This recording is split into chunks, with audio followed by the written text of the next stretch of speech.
Bismillahirrahmanirrahim. Alhamdulillahirrabbilalamin. Segala puji dan syukur kita panjatkan kehadirat Allah Subhanahu wa taala yang telah memberikan kita nikmat iman serta kesehatan yang begitu luar biasa. Tidak lupa juga sholawat serta salam kita curahkan, semoga tercurahkan kepada Nabi kita, junjungan kita, suri tauladan kita, Nabi Muhammad Sallallahu Alaihi Wasallam.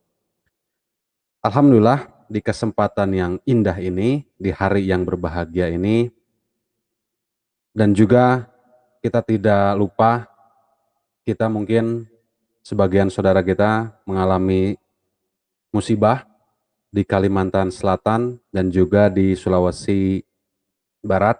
Di Kalimantan terjadi banjir, dan juga di Sulawesi Barat ada gempa ya. Insya Allah saudara-saudara kita yang di sana, kita doakan bersama-sama supaya diberikan ketabahan, diberikan kekuatan untuk menjalani apa yang sedang Allah uji. Kita berdoa bersama-sama, kita bacakan Al-Fatihah untuk warga di Sulawesi Barat dan juga di Kalimantan Selatan. Bismillahirrahmanirrahim. Al-Fatihah. Auzubillahi minasyaitonir rajim. Bismillahirrahmanirrahim. Alhamdulillahirabbil alamin. Iyyaka na'budu.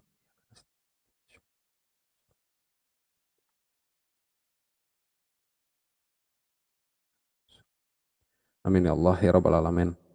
Baik, alhamdulillah di kesempatan yang berbahagia ini, di malam yang indah ini, berjumpa kembali dengan kami channel Geraha Mualaf, channel yang menjadi pionir dialog lintas agama terbaik, ternetral dan teramanah di kelasnya.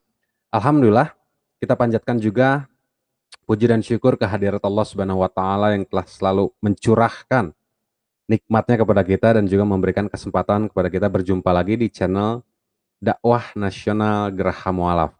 Alhamdulillah, untuk itu sahabat beriman semuanya yang belum mensubscribe channel kami, silakan teman-teman bisa dilihat di layar nanti, insya Allah diserentak ya, 24 channel di seluruh Indonesia bahkan sampai Asia Tenggara. Baik, untuk semuanya yang menonton acara ini, jangan lupa untuk dana korban gempa dan juga korban banjir, silahkan kirimkan donasi Anda, silahkan kirimkan sedekah infak zakat Anda untuk membantu saudara-saudara kita yang terkena musibah di Bank Mandiri Syariah, kode banknya 451, nomor rekeningnya 118888987, atas nama Yayasan Pembina Mualaf At-Tauhid. Bisa langsung dikirim berapapun nominalnya, insya Allah Allah pasti akan ganti dan juga bisa meringankan beban saudara-saudara kita yang terkena dampak musibah. Alhamdulillah, di channel juga kita disiarkan langsung 24 channel, teman-teman bisa lihat di sebelah kiri saya berarti ya. Sebelah kiri atau sebelah kanan, silahkan. Ada yang bisa subscribe, silahkan langsung subscribe. Untuk yang nonton, ini Masya Allah luar biasa ya, 24 channel, satu-satunya di Indonesia yang serentak, bahkan sampai ke Malaysia, Singapura, Australia, ada juga yang sampai ke Timur Tengah sana. Jadi silakan subscribe channel-channel yang berafiliasi dengan Geraha Mualaf. Nah, alhamdulillah sahabat beriman semuanya, di sini kita akan menampilkan tema yang begitu luar biasa yang bisa menjadi pelajaran untuk kita semua. Kita bisa ambil ilmunya, kita bisa jadikan satu kebenaran yang insya Allah dapat menjadi kekuatan iman dan kepercayaan kita kepada masing-masing agamanya. Ya, temanya siapakah yang sesuai dengan ajaran Yesus? Umat Islamkah atau Kristenkah? Kali ini saya tidak sendiri juga, ditemani dua narasumber yang tentunya berbeda dari umat Islam dan juga umat Kristen. Yang pertama, kita panggilkan yang sudah tidak asing lagi, yang sering malang melintang di dunia perdebatan, yaitu Ustadz Zulkifli M. Abbas. Assalamualaikum warahmatullahi wabarakatuh. Waalaikumsalam warahmatullahi wabarakatuh. Alhamdulillah. Masya Allah. Barakallah. Sehat Ustadz? Alhamdulillah sehat walafiat. Nah, ya. Masya Allah. Nah, ini dia ya. Alhamdulillah sudah datang saudara kita dari Kristen. Apa Sudah kabar datang? saudara kita dari sorry sorry. Apa kabar Bapak Hendra Niki ya? Hendra Niko ya? Maaf. Suaranya mungkin halo, Pak Hendra. Kayaknya masalah ada suaranya ya mungkin ya. Suara gimana ya meraktekin ya? Suara Pak Hendra Niko suaranya belum keluar.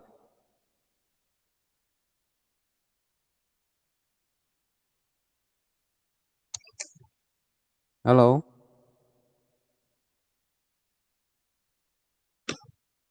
halo Pak Hendra. Belum keluar suaranya Pak.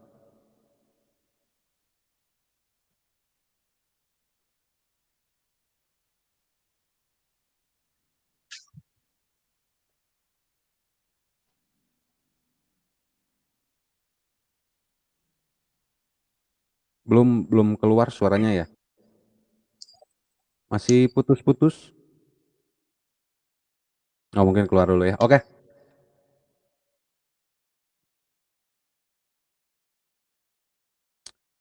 baik.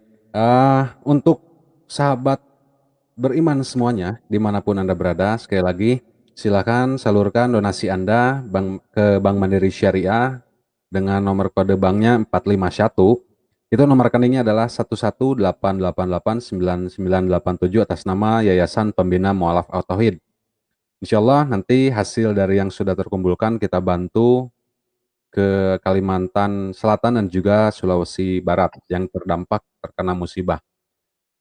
Jadi sambil menunggu eh, dari pihak saudara kita yang Kristen, silahkan untuk mensubscribe channel-channel yang berafiliasi dengan Geraha Mualaf. Baik, sambil menunggu juga banyak sekali yang sudah hadir di sini. Tidak bisa saya sebutkan satu persatu. Terima kasih semuanya. Bagi yang mengucapkan Assalamualaikum, saya ucapkan juga Waalaikumsalam warahmatullahi wabarakatuh. Selamat menyaksikan Geraha Mualaf. Insya Allah kita mendapatkan ilmu yang belum pernah kita dapatkan sebelumnya. Sudah masuk.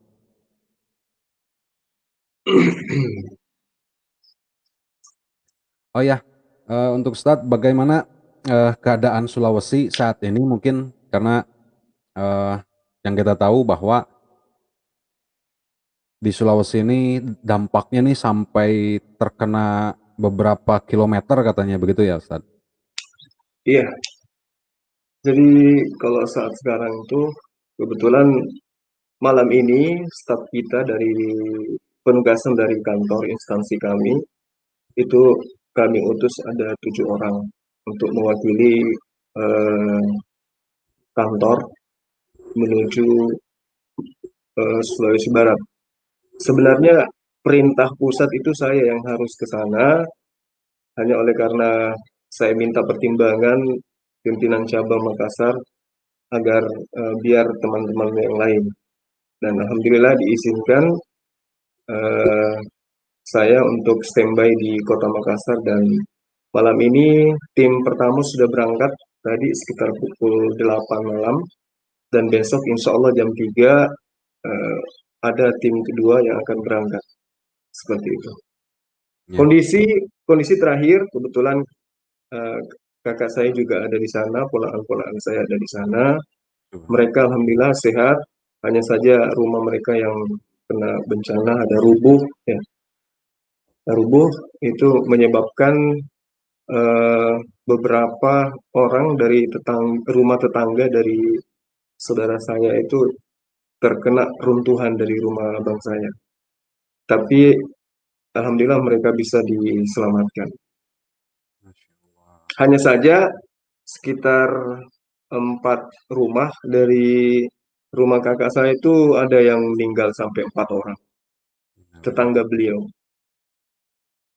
Berarti korban cukup banyak ya, karena saya baca di berita korbannya di awal itu 3 korban meninggal dunia dan berapa puluh luka-luka. Mungkin sekarang bertambah ya Ustaz ya?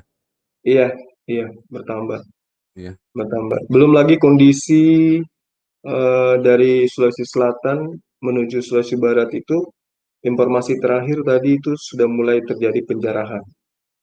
Ya Allah. Ini banyak masuk laporan-laporan ke saya bahwa bantuan-bantuan yang masuk melalui darat itu pencerahan sudah terjadi dan itu sudah mulai dari tadi pagi.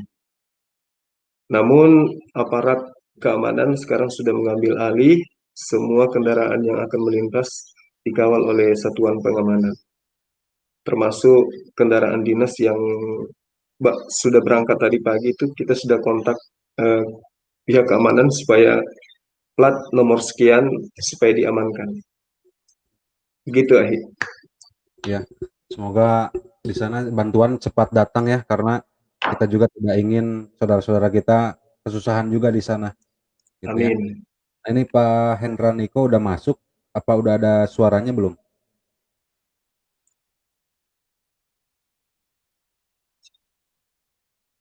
Oh, belum belum ada suaranya, Pak Hendra. Masuk nggak? Nah, ini masuk. Mungkin Oke. headset mungkin ya, Headsetnya headsetnya mungkin ini mungkin termasuk ya. nggak? Mm, ya udah masuk. Baik, Ya. sebelum kita mulai, karena Pak Hendra sudah siap, kita ini dulu Uh, ada silakan untuk sahabat yang mempunyai rizki lebih untuk bisa membantu, untuk bisa saling eh, berkoordinasi untuk membantu pembebasan lahan yang ada di Wonosari untuk pembuatan pesantren. Ya, di situ pesantren insya Allah akan dibangun dengan luas tanah yang cukup, insya Allah bisa membangun Di pesantren yang kamar. bisa apa ya, dibilang satu-satunya ya pesantren yang insya Allah nanti ada ilmu kristologi di sana. Nah, bagi sahabat semua yang mempunyai rezeki, silahkan kirimkan donasi Anda. Di situ 1 meternya senilai Rp250.000. Silahkan sertakan angka 1 di belakangnya dengan silakan angka nomor 1 di belakangnya dikirim ke nomor rekening 45111888995, contohnya Rp250.001. Nah, itu insyaallah jadi bisa terpisah antara pembebasan lahan dan juga donasi infak zakat dan juga untuk para saudara-saudara kita yang mualaf. Di situ di Wonosalam Jombang luasnya 6 hektar untuk pembebasan lahan. Jadi yuk kita sama-sama memberikan sedikit rezeki kita yang insya Allah itu juga bisa Allah catat untuk bekal kita nanti di akhirat. Amin ya Allah ya rabbal alamin. Baik, karena dua pembicara dan narasumber ini sudah datang, baik akan kita mulai dengan timernya mau 72 menit atau 40-40 agar bisa disepakati bersama-sama. Temanya siapakah yang sesuai dengan ajaran Yesus, umat Islam ataukah Kristen? Karena di atas ini sudah ada timernya 40-40, jadi peraturannya udah tahu belum Pak Niko dan juga uh, Ustadz Zulkifli udah paham rule-nya? Sip, sudah. Pak Hendra udah?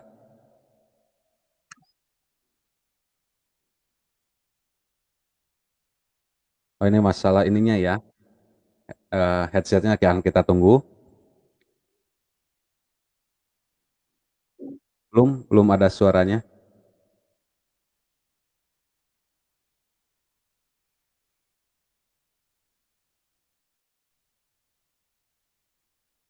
Tadi sempat kedengaran suaranya.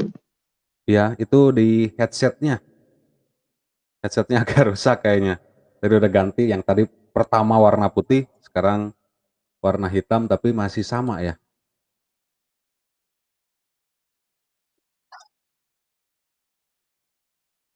Sudah masuk lagi? Belum.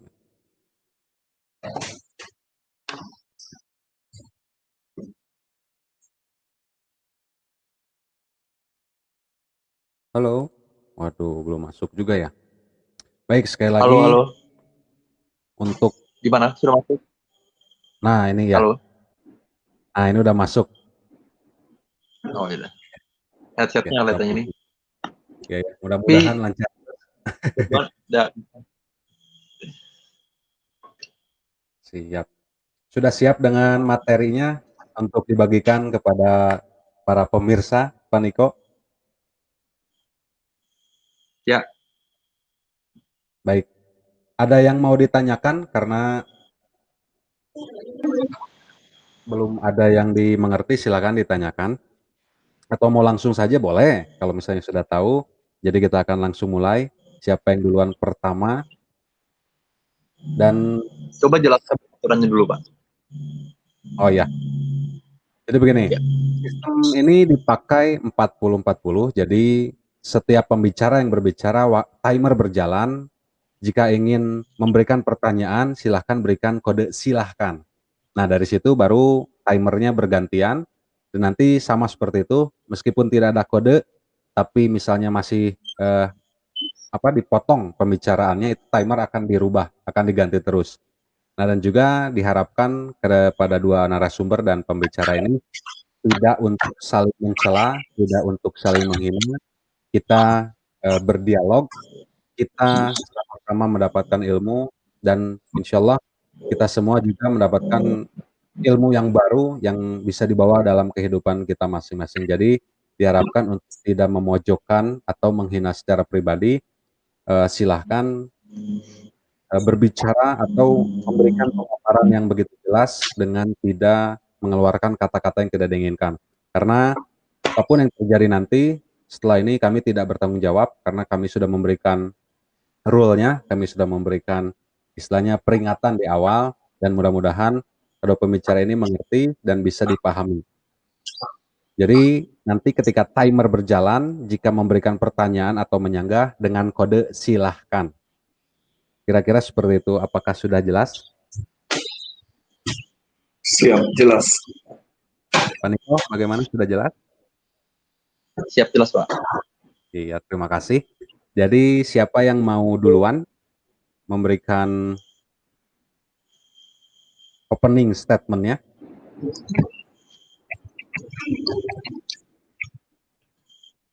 Silakan mungkin Pak Hendra, boleh. Bapak aja duluan. Saya pendengar dulu. Baik. Oke, baik. Jadi dari Ustadz Zulkifli dulu ya. Dimulai Boleh. dari Alhamdulillah.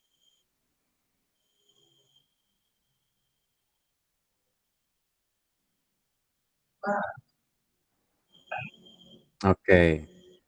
Nama sudah disiapkan, timer akan disiapkan. Silakan, insya Allah kita memberikan ilmu yang luar biasa kepada para pemirsa di rumah.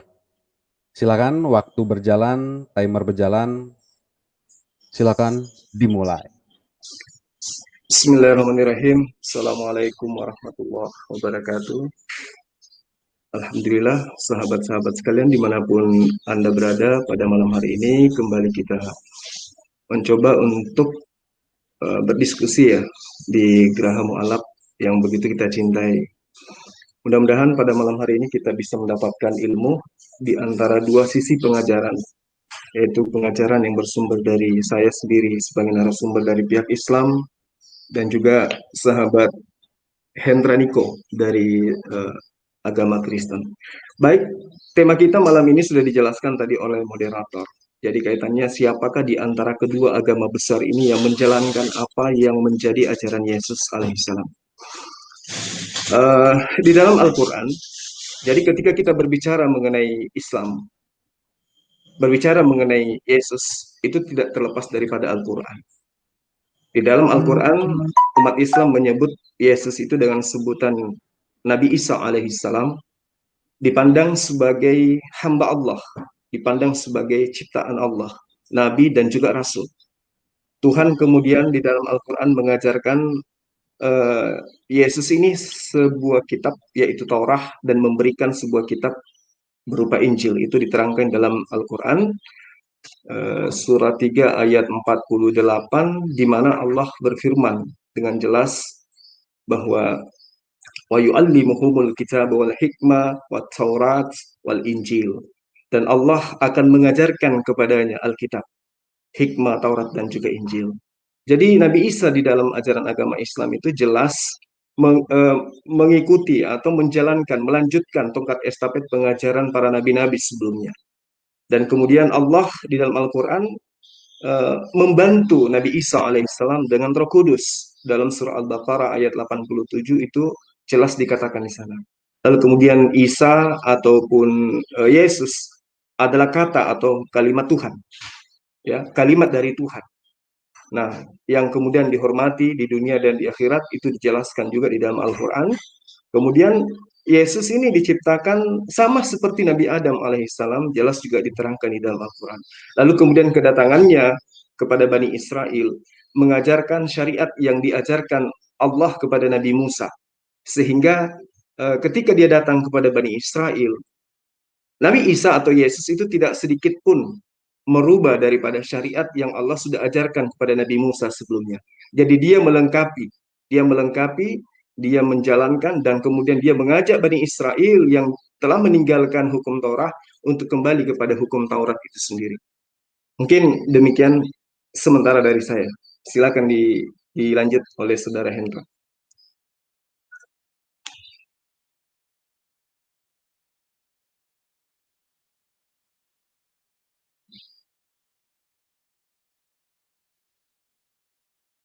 Silakan.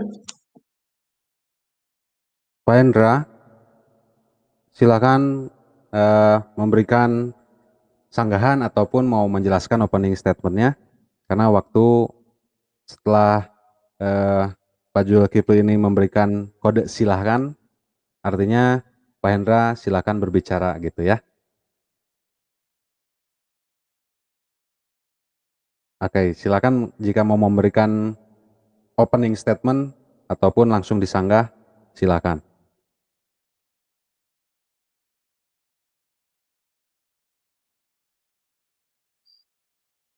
Masih di mute. Nah, ya. Baik, silakan Ya, waktu. halo, selamat malam. Ya.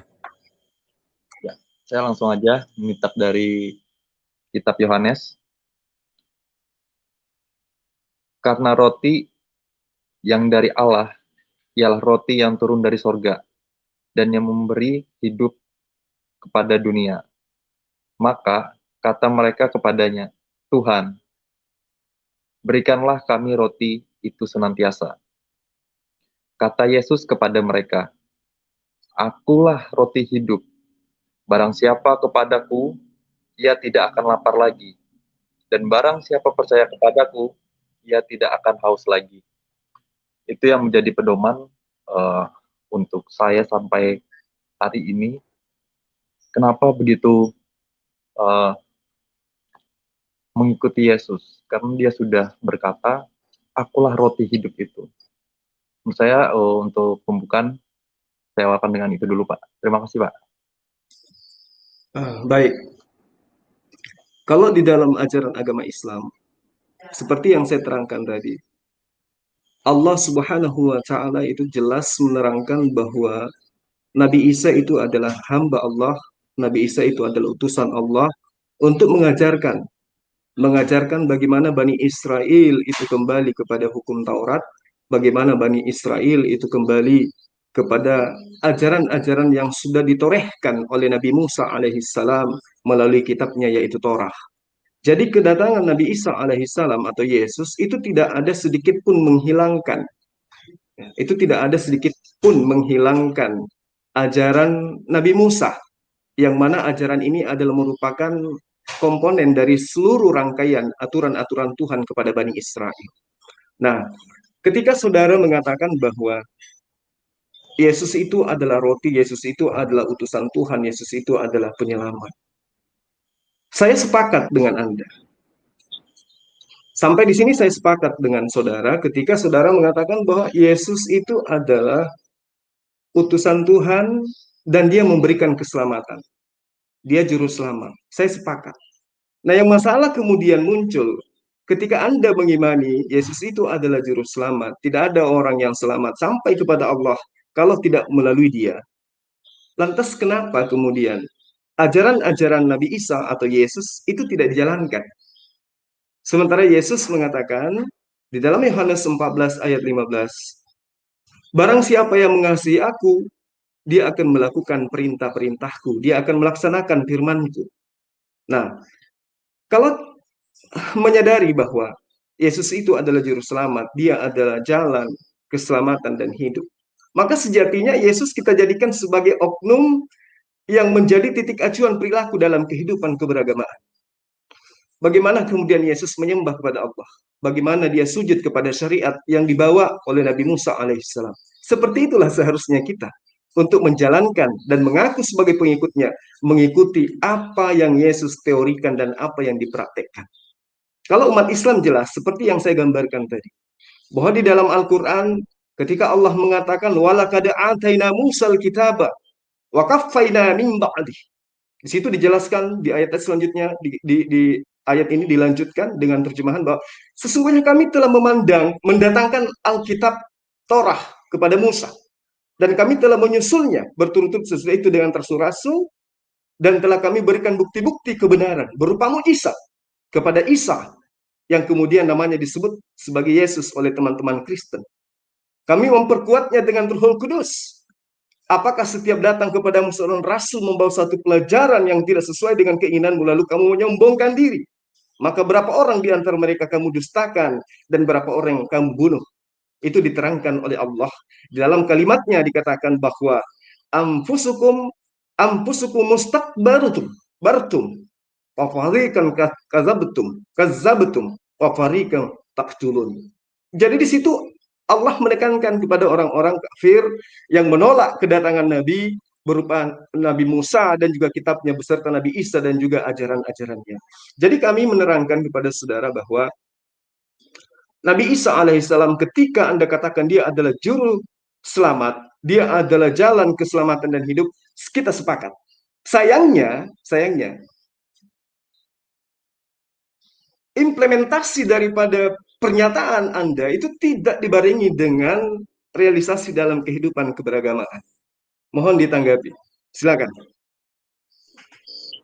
Ya, saya mau tanya dulu Pak, sebelumnya itu yang dimaksud Bapak tidak menjalankan sesuai syariat Kristen itu di mananya Pak? Mohon dijawab dulu Pak. Baik. Ini pertanyaan baik. Di dalam Matius 5 ayat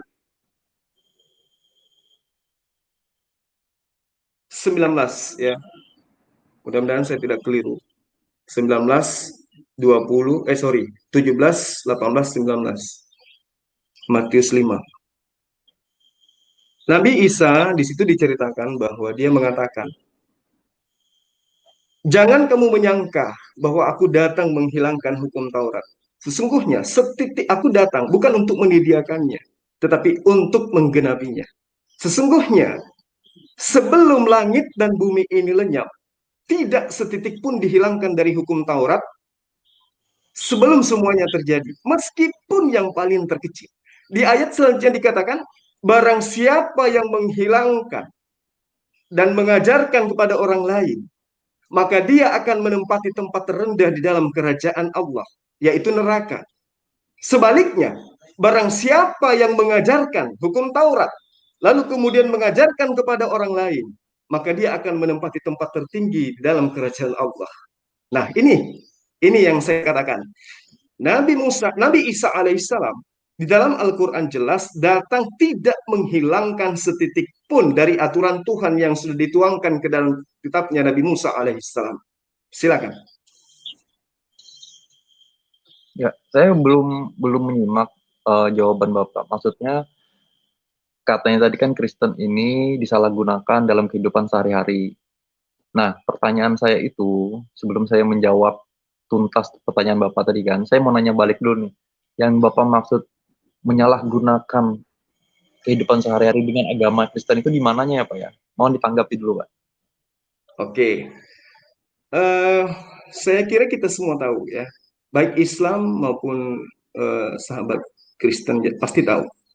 Bagaimana kemudian pola kehidupan keberagamaan Yesus ketika dia disebut sebagai guru. Dia disebut sebagai guru, dia disebut sebagai gembala, dia disebut sebagai orang yang mengajarkan kebenaran. Bagaimana dia mempraktekkan kemudian sujud kepada Allah, mencerminkan dirinya untuk menyembah kepada Allah, menyembah hanya kepada Allah, taat hanya kepada Allah, lalu kemudian syariat-syariat dalam kehidupan keberagamaannya juga hanya tertuju kepada Allah, dan tidak ada satupun dalam pengajaran Yesus yang menunjukkan dirinya itu adalah Tuhan. Contoh, di dalam Yohanes 17 ayat 3, dia bersyahadat. Hidup kekal itu adalah mereka mengenal engkau satu-satunya Allah yang benar, dan mengenal aku sebagai rasulmu, sebagai utusanmu. Di dalam Matius 4 ayat 17, di situ jelas Yesus mengajarkan bertaubat, Yesus mengajarkan sujud dalam beribadah. Ya, lalu kemudian sunat Yesus juga praktekkan dalam Lukas 2 ayat 21. Kemudian Yesus berpuasa di dalam Matius 4 ayat 20 ayat 2. Ya, mudah-mudahan saya tidak keliru nyebut ayat. Nah, prosesi-prosesi ini kemudian Yesus tuangkan di dalam satu hukum. Jika engkau mengasihi aku, engkau akan mengikuti perkataanku dan mengikuti aku. Bagaimana dengan Kristen? Apakah Kristen dalam pola hidup keberagamaannya mengikuti Yesus? Itu, coba Anda jelaskan. Silakan. Ya, yang pertama saya akan tanggapi, karena Yesus itu memang gembala Pak. Gembalanya umat manusia. Tadi sudah dijelaskan di Yohanes, kalau dia itu sudah berkata, akulah roti hidup. Ya kan? Nah, terus kalau untuk kehidupan sehari-hari di Kristen, saya rasa sangat berbanding jauh dengan, mohon maaf, Islam, Mbak ya. Yang pertama, kita bisa melihat di Indonesia kita ini, negara yang tercinta ini, banyak sekali ormas-ormas yang mengatasnamakan agama Islam, tapi juga tidak mengikuti ajaran agama Islam yang seperti apa. Itu yang pertama. Terus yang kedua, yang saya sampai bingung dari tadi, dan sampai mencari tahu juga, di mana letak kesalahan orang Kristen dalam agama Kristen di kehidupannya sehari-hari. Itu Pak, yang masih saya bingung sampai hari ini. Makanya sampai tadi sempat jawab, karena Yesus itu gembala, karena dia punya kuasa. Ya, Yesus punya memang gembala, itu yang pertama. Terus yang kedua, ya dia sangat berkuasa atas segalanya. Karena tadi sudah saya bacakan ayatnya, dia sudah menyatakan dirinya, kalau dia adalah roti hidup. Yang namanya roti hidup Pak, kita makan, kita nggak akan lapar. Gitu. Itu tanggapan dari saya Pak. Terus yang mau saya tanyakan ke Pak Zul, Pak Ustadz Zul ini, ya. Tadi saya bilang, di mana kesalahannya umat Kristen dalam beragama. Itu satu. Terus yang kedua, dilihat lagi dengan ormas-ormas Islam yang ada ini, Pak. Lebih sensitif mana, maksudnya lebih gimana ya, lebih parah mana kayak gitu loh, Pak.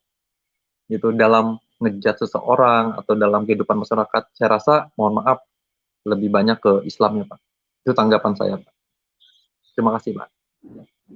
Baik, jadi gini, ketika Anda melihat di Indonesia tentang ormas-ormas, kegiatan-kegiatan ormas, itu tidak ada kaitannya dengan tema kita pada malam hari ini.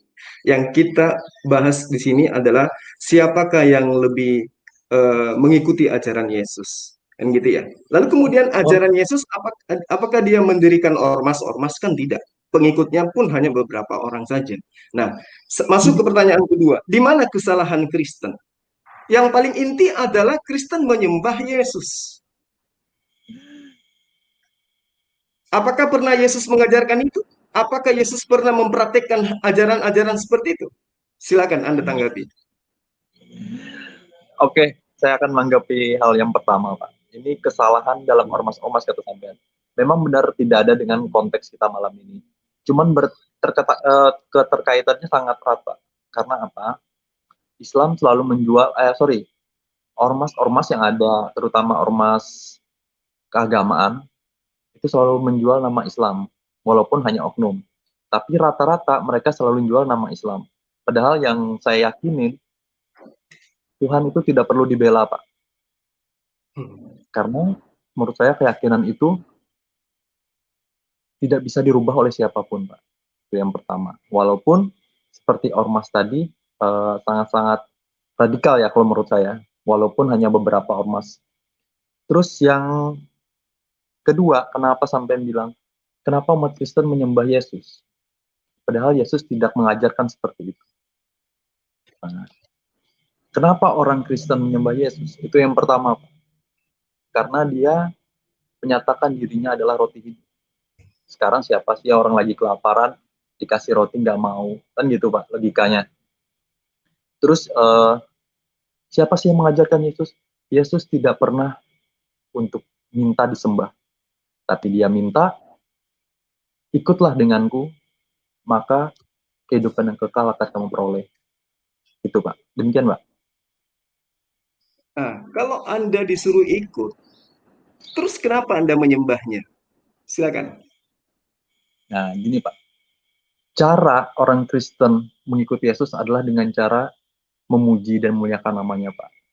Gitu, Pak. Sama halnya, kalau saya balik pertanyaan Bapak, kenapa Bapak harus masuk Islam? Demi ngikutin Muhammad. Kan kayak gitu logikanya, Pak.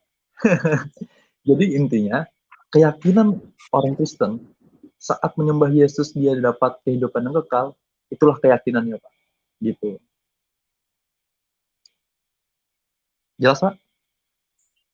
Ya, Anda belum menjawab pertanyaan saya. Kami ikut Muhammad SAW menjadi Islam itu karena memang diperintahkan untuk menjadi Islam. Nah, Anda menjadi Kristen, ada nggak perintah Yesus untuk menjadi Kristen? Di dalam Lukas 24 ayat 36, justru Yesus menyeru, Shalom alaihim. Shalom alaihim itu merujuk kepada bahasa Semitik. Kalau di dalam bahasa Arab itu disebut dengan salam, yang identik dengan Islam. Nah, sekarang kalau Anda mengikuti Yesus, Anda mengatakan kami memuji Yesus dan lain-lain. Adakah perintah seperti itu? Yesus kan mengatakan di dalam Yohanes 14 ayat 15, jika engkau mengasihi aku, engkau akan mengikuti perintah-perintahku. Nah, sekarang ketika Yesus mengatakan dalam Lukas 7, Matius 7 maksud saya, tidak semua orang yang menyeru aku Tuhan, Tuhan akan masuk ke dalam kerajaan surga, melainkan mereka yang melakukan kehendak Bapakku yang ada di surga. Anda menyembah Yesus atas kehendak siapa? Silakan. Sepertinya ada gangguan dari saudara kita Pak Hendra ini, tiba-tiba menghilang. Kita tunggu saja, barangkali masuk lagi. Nanti disimpan dulu pertanyaannya ya Pak Zul. Kita sambil menunggu.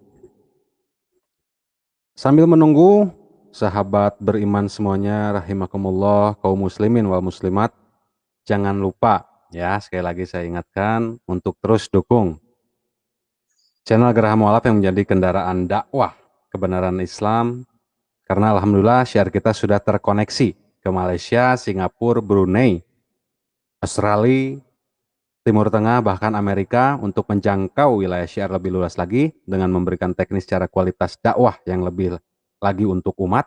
Kaum muslimin yang cintai Allah Azza wa Jalla bisa juga mendukung channel Geraha Mualaf milik umat ini dengan cara menyisihkan sedikit rezekinya ya. Kalau punya rezeki lebih, silakan kirimkan zakat, infak, sodakoh ataupun donasi melalui rekening yang tertera di running text di bawah ini atas nama Yayasan Pembina Mualaf dengan nomor rekening, mohon maaf, nah ini ya, dengan nomor rekening, kok hilang ya, bentar, dengan nomor rekening 4511188899995 atas nama Yayasan Pembina Mualaf At-Tauhid. Dan lupa juga untuk sahabat yang belum ya, ataupun yang baru masuk untuk siap sedia menyiapkan jempolnya untuk mensubscribe channel-channel yang berafiliasi dengan Geraha Mualaf. 24 channel secara serentak di seluruh dunia, insya Allah. Baik, Pak Hendra sudah masuk. Barangkali nanti timernya jangan dulu diaktifkan. Pertanyaan yang tadi ditanyakan lagi nanti Pak Hendra silakan jawab. Kalau mau bergantian, mohon maaf Pak Hendra, saya ingatkan kembali dengan kode silahkan. Setelah memberikan penjelasan dengan kode silahkan. Nah itu jadi supaya tertata rapi, silahkan supaya apa ya namanya, supaya lebih intelektual dan elegan gitu ya. Terima kasih Pak Hendra atas pengertiannya dan perhatiannya. Silakan untuk Pak Zulkifli memberikan pertanyaan yang tadi mungkin terputus kepada Pak Hendra. Silakan. Baik, Ya. yang ingin saya tanyakan kepada Anda, ya, jika Anda mengikuti Yesus, kenapa Anda menyembahnya? Sementara Bapak Yesus mengatakan, tidak setiap orang yang menyeru aku Tuhan, Tuhan akan masuk ke dalam kerajaan Allah, melainkan mereka yang melakukan kehendak Bapakku yang ada di surga. Nah, atas kehendak siapa saudara menyembah Yesus? Yesus kagak, Bapak juga kagak. Lantas, atas kehendak siapa? Silakan. Oke, yang pertama Pak, saya akan jelaskan kenapa orang Kristen menyembah Yesus. Ini menurut saya Pak ya, karena dalam ajaran saya yang pertama, Yesus memang tidak minta dia gila disembah atau memohon-mohon untuk disembah. Tidak. Yesus tidak sama sekali meminta demikian. Tetapi Yesus berujar, barang siapa yang mengikuti aku, maka dia akan mendapatkan roti kehidupan yang kekal. Jadi Pak, dengan mengikuti Yesus, kita harus menyembahnya. Gitu Pak. Oke, terima kasih Pak. Terus yang kedua, kenapa orang Kristen padahal bapaknya atau Yesusnya tidak menyuruh untuk Yesus disembah. Sekali lagi saya tegaskan, ini bukan kemauan Yesus, tapi ini kemauan umat Kristen yang mempercayai bahwa Yesus juru selamat. Saya tegaskan seperti itu, Pak. Jadi barang siapa yang percaya dengan Yesus, maka dia akan mengikuti Yesus dengan cara dia akan memuliakan nama Yesus, dia akan menyembah Yesus, dia akan berdoa kepada Yesus. Demikian, Pak. Terima kasih, Pak. Oke.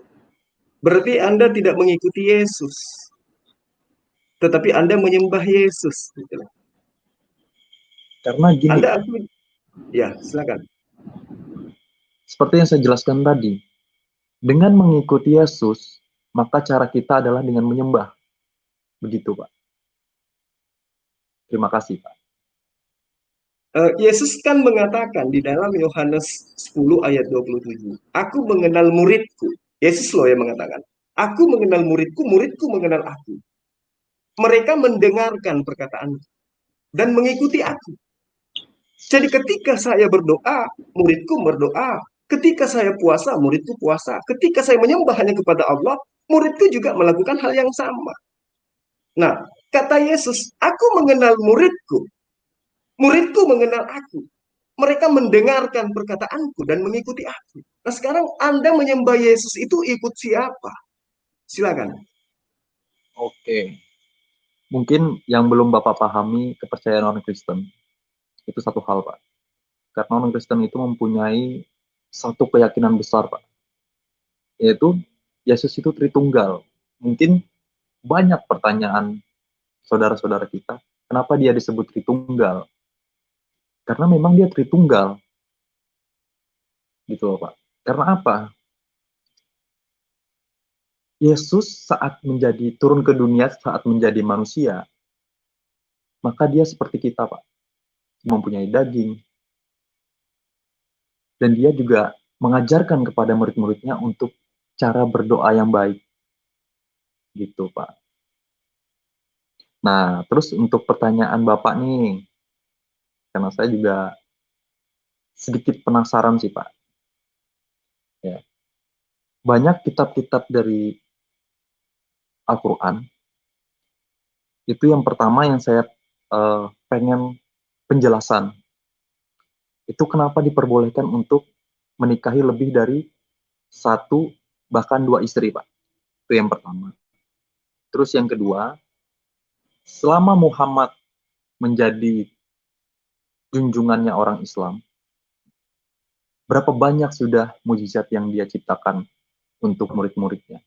Gitu, Pak. Terima kasih, Pak. Silahkan dijawab, Pak. Baik, yang pertama tentang poligami. Kenapa dalam Islam diajarkan poligami? Karena Allah juga mengajarkan kepada nabi-nabi sebelumnya, termasuk yang Anda sembah, Yesus. Yesus juga poligami. Dia juga beristri. Diterangkan di dalam Gospel Filipus 4:9. Bagaimana juga kemudian di dalam Lukas yang Anda imani sebagai kitab suci. Yesus mempertontonkan bagaimana kemudian Maria Magdalena menciumi dia, menyekah dengan rambut, meminyaki kepala Yesus. Itu prosesi apa? Itu coba. Jadi seluruh nabi itu mengajarkan seperti itu. Dan hanya ajaran agama Islam satu-satunya agama yang mengajarkan dengan tegas, cukup satu istri. Anda boleh tunjukkan kepada saya malam ini kalau ada di dalam kitab Anda, mulai dari kitab Kejadian, kitabnya Bani Israel, sampai kepada kitab Wahyu, kalau ada yang memerintahkan di dalam ajaran agama cukup satu istri, maka saya boleh Anda baptis. Disaksikan oleh semua orang. Kalau ada loh ya. Hanya ada dalam ajaran agama Islam. Kalau kamu tidak sanggup 4, 3, 2, cukup satu. Ada enggak ajaran seperti itu di dalam ajaran agama Anda? Di dalam Kristen, hanya dikatakan bahwa apa yang dipersatukan Tuhan tidak boleh dipersatukan oleh apapun, kecuali oleh maut. Nah, bagaimana pola kehidupan orang Kristen sekarang?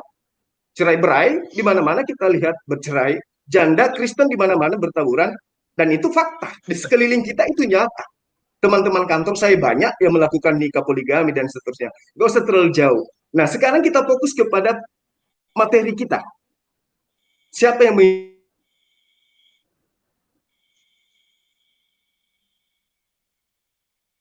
Halo, Halo? Bang. Halo, Pak. Ininya di mute. Ke mute kayaknya suaranya. Suara saya kedengaran nggak? Nah, Moderator? ini. Ya, ini baru kedengaran. Tadi ke mute. Tiba-tiba mati Ya, ya. suaranya. Jadi ulangi lagi aja nggak apa-apa. Ulangin, Pak. Saya tertarik ini kalau membahas poligami jatnya Muhammad ini. Nah, ini mohon maaf juga Pak Niko karena tema kita sesuai dengan yang sudah ditentukan baik dari kedua pihak, yaitu adalah siapakah yang sesuai dengan ajaran Yesus, umat Islam ataukah Kristen. Kalaupun memang ingin nanti ada pembahasan tentang poligami ataupun tentang Nabi Muhammad dalam Islam dan Kristen, silahkan nanti dibuat tema lagi, dibuat jadwal lagi supaya kita bisa membahas yang lainnya. Karena ini kita sesuai dengan ayat ini karena mohon maaf dalam Islam dan Kristen Nabi Iya, Pak. Isa atau Yesus ini sama-sama gitu ya. Jadi supaya kita terarah, supaya sahabat semua, pemirsa semua bisa menikmati ilmu-ilmu yang insya Allah bisa menjadi cahaya buat kita gitu ya. Silahkan kembalikan ke tema supaya kita makin mendapatkan ilmu yang luar biasa. Silakan Pak Zulkifli mengulangi pertanyaannya. Baik. Jadi kalau menjadi seorang pengikut Yesus harus Mohon maaf, poligami. saya potong dulu, Pak.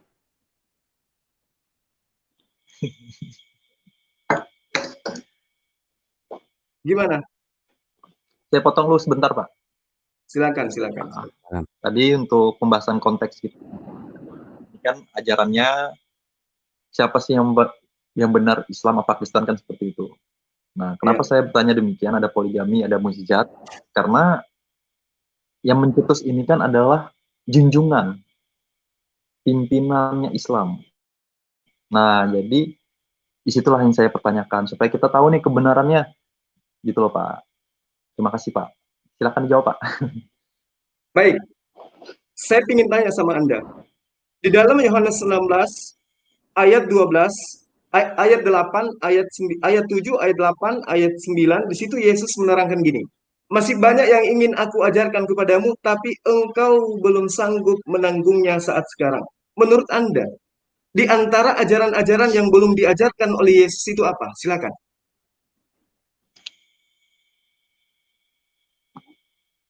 Tadi Yohanes berapa, Pak? Yohanes 16? Ya, 8 Yohanes 9 ya? 16 ayat, coba lihat 19? dari ayat 7 sampai ayat ke-9. Yohanes 18 apa 19? Yohanes 16. Yohanes 16. Mm-mm. Ayatnya yang ke-9. Coba ayat ke-7 atau ayat ke-8. Mungkin saya nggak usah pakai kitab pembuka itu, Pak. Jadi ini masalahnya tadi belum dijawab, Pak ya. Pertanyaan saya tadi ya. Ya. Jadi saya jawab dulu deh untuk Bapak nih.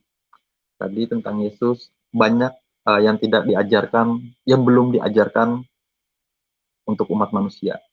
Mungkin itu, Pak ya. Ayat 12, Karena ayat gini, 12. ayat 12. Ayatnya yang ke-12. Masih banyak hal yang harus ku katakan kepadamu, tapi sekarang kamu belum dapat menanggungnya. Itu ya, Pak? Ya. Masih banyak hal yang harus kukatakan kepadamu, tetapi sekarang kamu belum dapat menanggungnya. Itu ya, Pak? Coba ayat 13-nya. Tetapi apabila ia datang, yaitu roh kebenaran, ia akan memimpin kamu ke dalam seluruh kebenaran. Sebab ia Oke. tidak akan berkata Dari dirinya sendiri, lanjutkan, melainkan dari apa yang sebab ia diperintahkan tidak oleh, ya. Tetapi segala sesuatu yang didengarnya, itulah yang akan dikatakannya, dan ia akan memberikan kepadamu hal-hal yang akan datang. Jadi konteks ini, Pak, kalau menurut saya, pemahaman saya, tetapi apabila ia datang, yaitu roh kebenaran, ya kan, roh kebenaran yang di sini dia bilang, Pak. Karena saya kembali lagi ke awal, ke dasar saya, roh kebenaran, ya. Karena Yesus itu yang dipercaya oleh umat Kristen itu adalah Tritunggal, ya Pak ya, Tritunggal, jelas. Jadi di sini tadi dikatakan lagi, ya, dikatakan lagi dengan jelas, yaitu roh kebenaran, ya Pak ya. Jadi fix kan ya, kalau Yesus itu roh kebenaran. Demikian Pak, jawaban saya Pak. Silahkan ditanggapi Pak. Jadi Anda sepakat bahwa masih banyak hal yang tidak diajarkan oleh Yesus. Di awal saya mengatakan tadi bahwa kedatangan Yesus itu adalah menekankan hukum-hukum Taurat kepada Bani Israel. Kaitannya dengan hukum Taurat berarti aturan keagamaan, syariat-syariat, hukum-hukum. Nah, Yesus masih banyak hal yang belum diajarkan. Karena pada masa itu orang-orang yang hidup pada masa Yesus belum bisa melaksanakan segala kebenaran yang akan Tuhan firmankan kepada manusia sebagai aturan kemaslahatan hidup. Nah, nanti setelah datang sosok yang mengajarkan segala sesuatunya, itulah kemudian muncul aturan-aturan yang akan menjadi sebuah acuan di dalam konsep keberagamaan. Jadi Anda harus akui bahwa Yesus belum mengajarkan hal itu. Makanya saya minta kepada Anda, satu-satunya ajaran agama di atas muka bumi ini yang menekankan cukup satu istri hanya Islam. Tolong dicatat itu. Hanya Islam yang mengharuskan memiliki istri satu. Di dalam ajaran Anda, mulai dari kitab Kejadian, kitabnya Bani Israel, sampai kitab Wahyu, itu tidak ada mengajarkan cukup satu istri. Kalau ada, silakan Anda tunjukkan. Anda boleh baptis saya malam ini kalau ada ayat itu. Jadi hanya ada Islam yang mengajarkan cukup satu istri. Kalau dalam ajaran Kristen, ya, apa yang dipersatukan oleh Tuhan tidak bisa dipisahkan oleh siapapun kecuali oleh maut. Tapi prakteknya nggak ada. Itu hanya teori saja. Hampir seluruh orang Kristen, ya, sama seperti umat-umat lain. Nikah cerai, nikah cerai, nikah cerai, nikah cerai.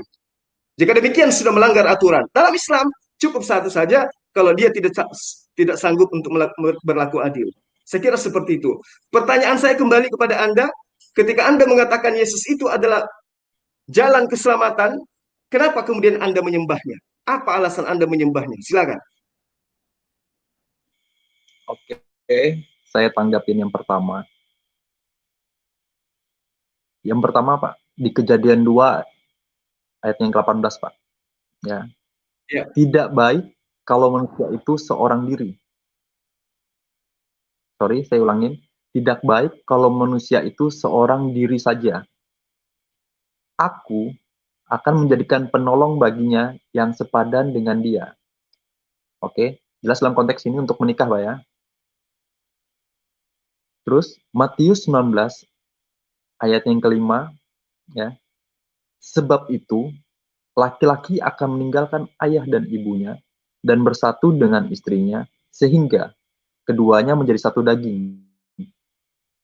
Kemudianlah mereka bukan lagi dua, melainkan satu. Karena itu, apa yang telah dipersatukan Allah tidak boleh diceraikan manusia. Paham konteksnya, Pak ya? Jadi, kembali ke pertanyaan Bapak tadi, umat Kristen nikah cerai, itu menurut saya adalah oknum, Pak. Bukan mayoritas Kristen.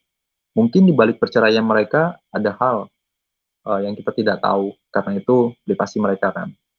Tapi di konteks Tuhan, di konteks kitab, itu jelas sekali dijelaskan di Matius 19. Itu jelas sekali dijelaskan bahwa karena itu apa yang telah dipersatukan Allah tidak boleh diceraikan manusia. Itu Allah yang berkata, Pak ya. Itu Yesus yang berkata. Terus untuk pertanyaan Bapak yang kedua, ya. Pertanyaan Bapak yang kedua tadi, kenapa saya harus menyembah Yesus? Karena keyakinan saya, Yesus itu adalah juru selamat saya, Pak. Karena dia hadir ke dunia untuk menyelesaikan misinya. Apa sih misi Yesus? Apa sih visi Yesus ke dunia? Visi dan misi Yesus ke dunia tidak lain tidak bukan, dia hanya mau umat manusia itu bersih. Bersih dari apa? Dari semua dosa-dosa yang telah manusia lakukan sendiri, Pak. Jadi, kenapa saya harus menyembah Yesus padahal Yesus tidak mengajarkan dia untuk disembah?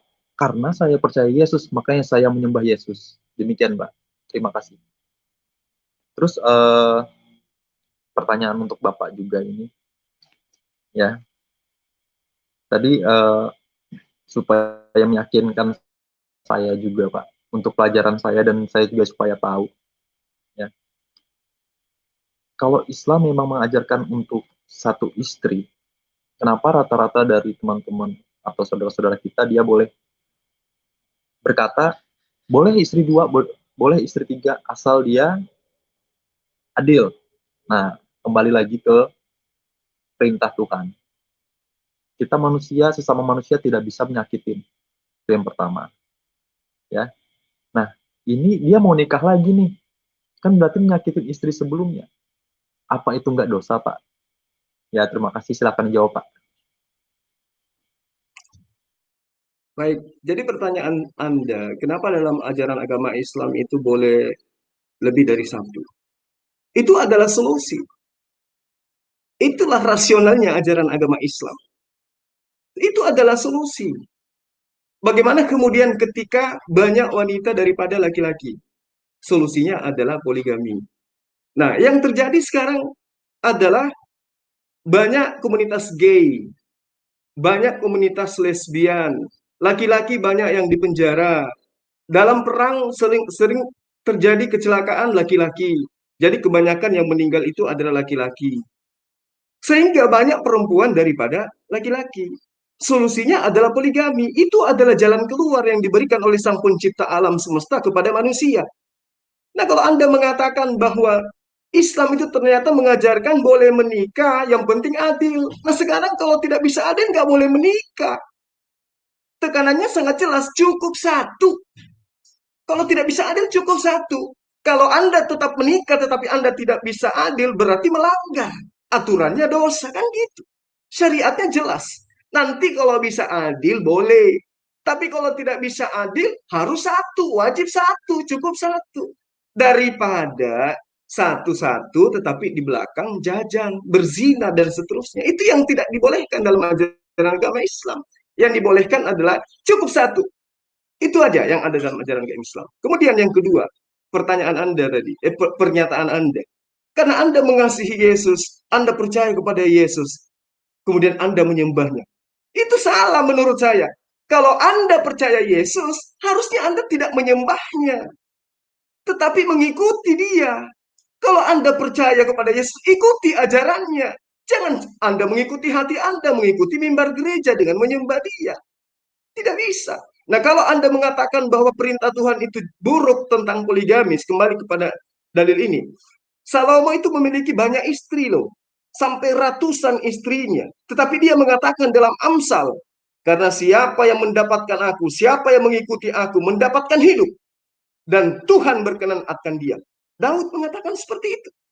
Ya, berarti ketika Daud mengatakan siapa yang mengikuti aku, dia akan mendapatkan hidup. Dan Tuhan akan berkenan kepada dia. Harusnya manusia itu beristri sama seperti Daud.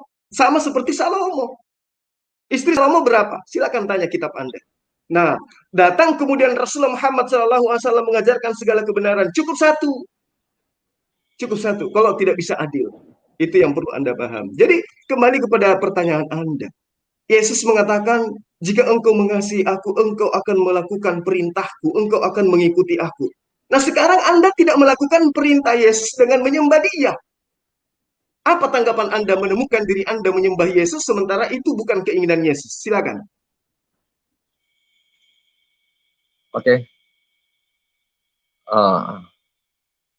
Memang Yesus, sekali lagi saya tegaskan Pak, Yesus tidak minta dia disembah. Itu yang pertama. Saya tegaskan sekali lagi. Ya. Yesus tidak pernah minta, tidak pernah memohon kalau dia harus disembah. Tidak. Tetapi Yesus meyakinkan umat yang percaya kepada Yesus untuk mengikuti Yesus. Karena apa? Yesus sudah berujar, akulah roti kehidupan. Barang siapa yang mengikuti aku akan menemukan keselamatan. Nah, kenapa orang Kristen harus menyembah Yesus? Karena Yesus sudah berjanji, siapa yang mengikuti dia sudah mendapat keselamatan. Itu Pak, yang harus Bapak pahami dulu. Terus, saya boleh nanya lagi nih Pak, untuk Muslim lagi nih. Ya, saya juga kadang-kadang bingung dan terheran-heran, entah di channel YouTube atau di obrolan teman-teman, di Islam itu ada ajaran yang mengajarkan 72 bidadari ada di surga.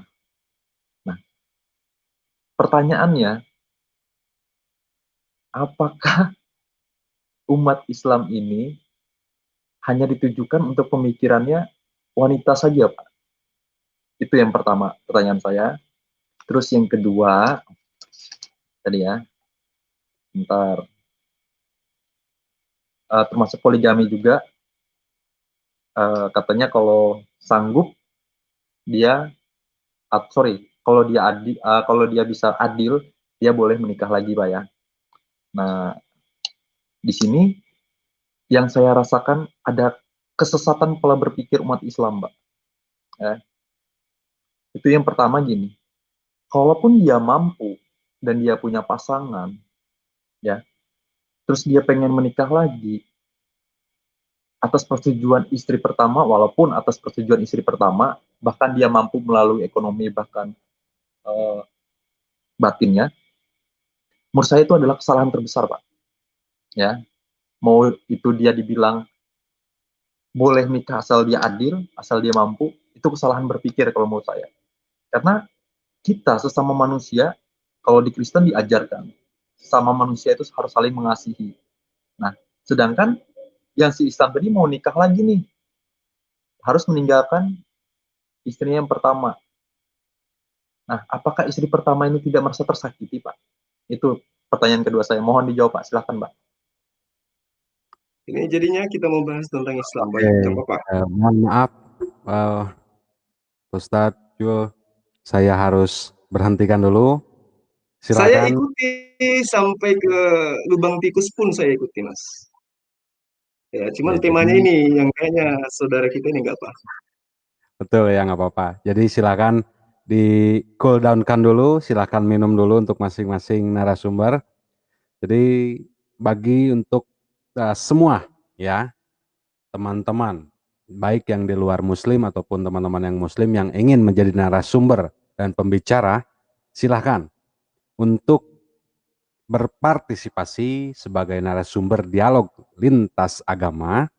Insya Allah mungkin ada warna baru, mungkin ada ilmu baru yang ingin disampaikan, silahkan daftarkan diri Anda untuk berpartisipasi sebagai narasumber atau dialog lintas iman di Geraha Mualaf melalui link yang sudah disediakan di masing-masing channel.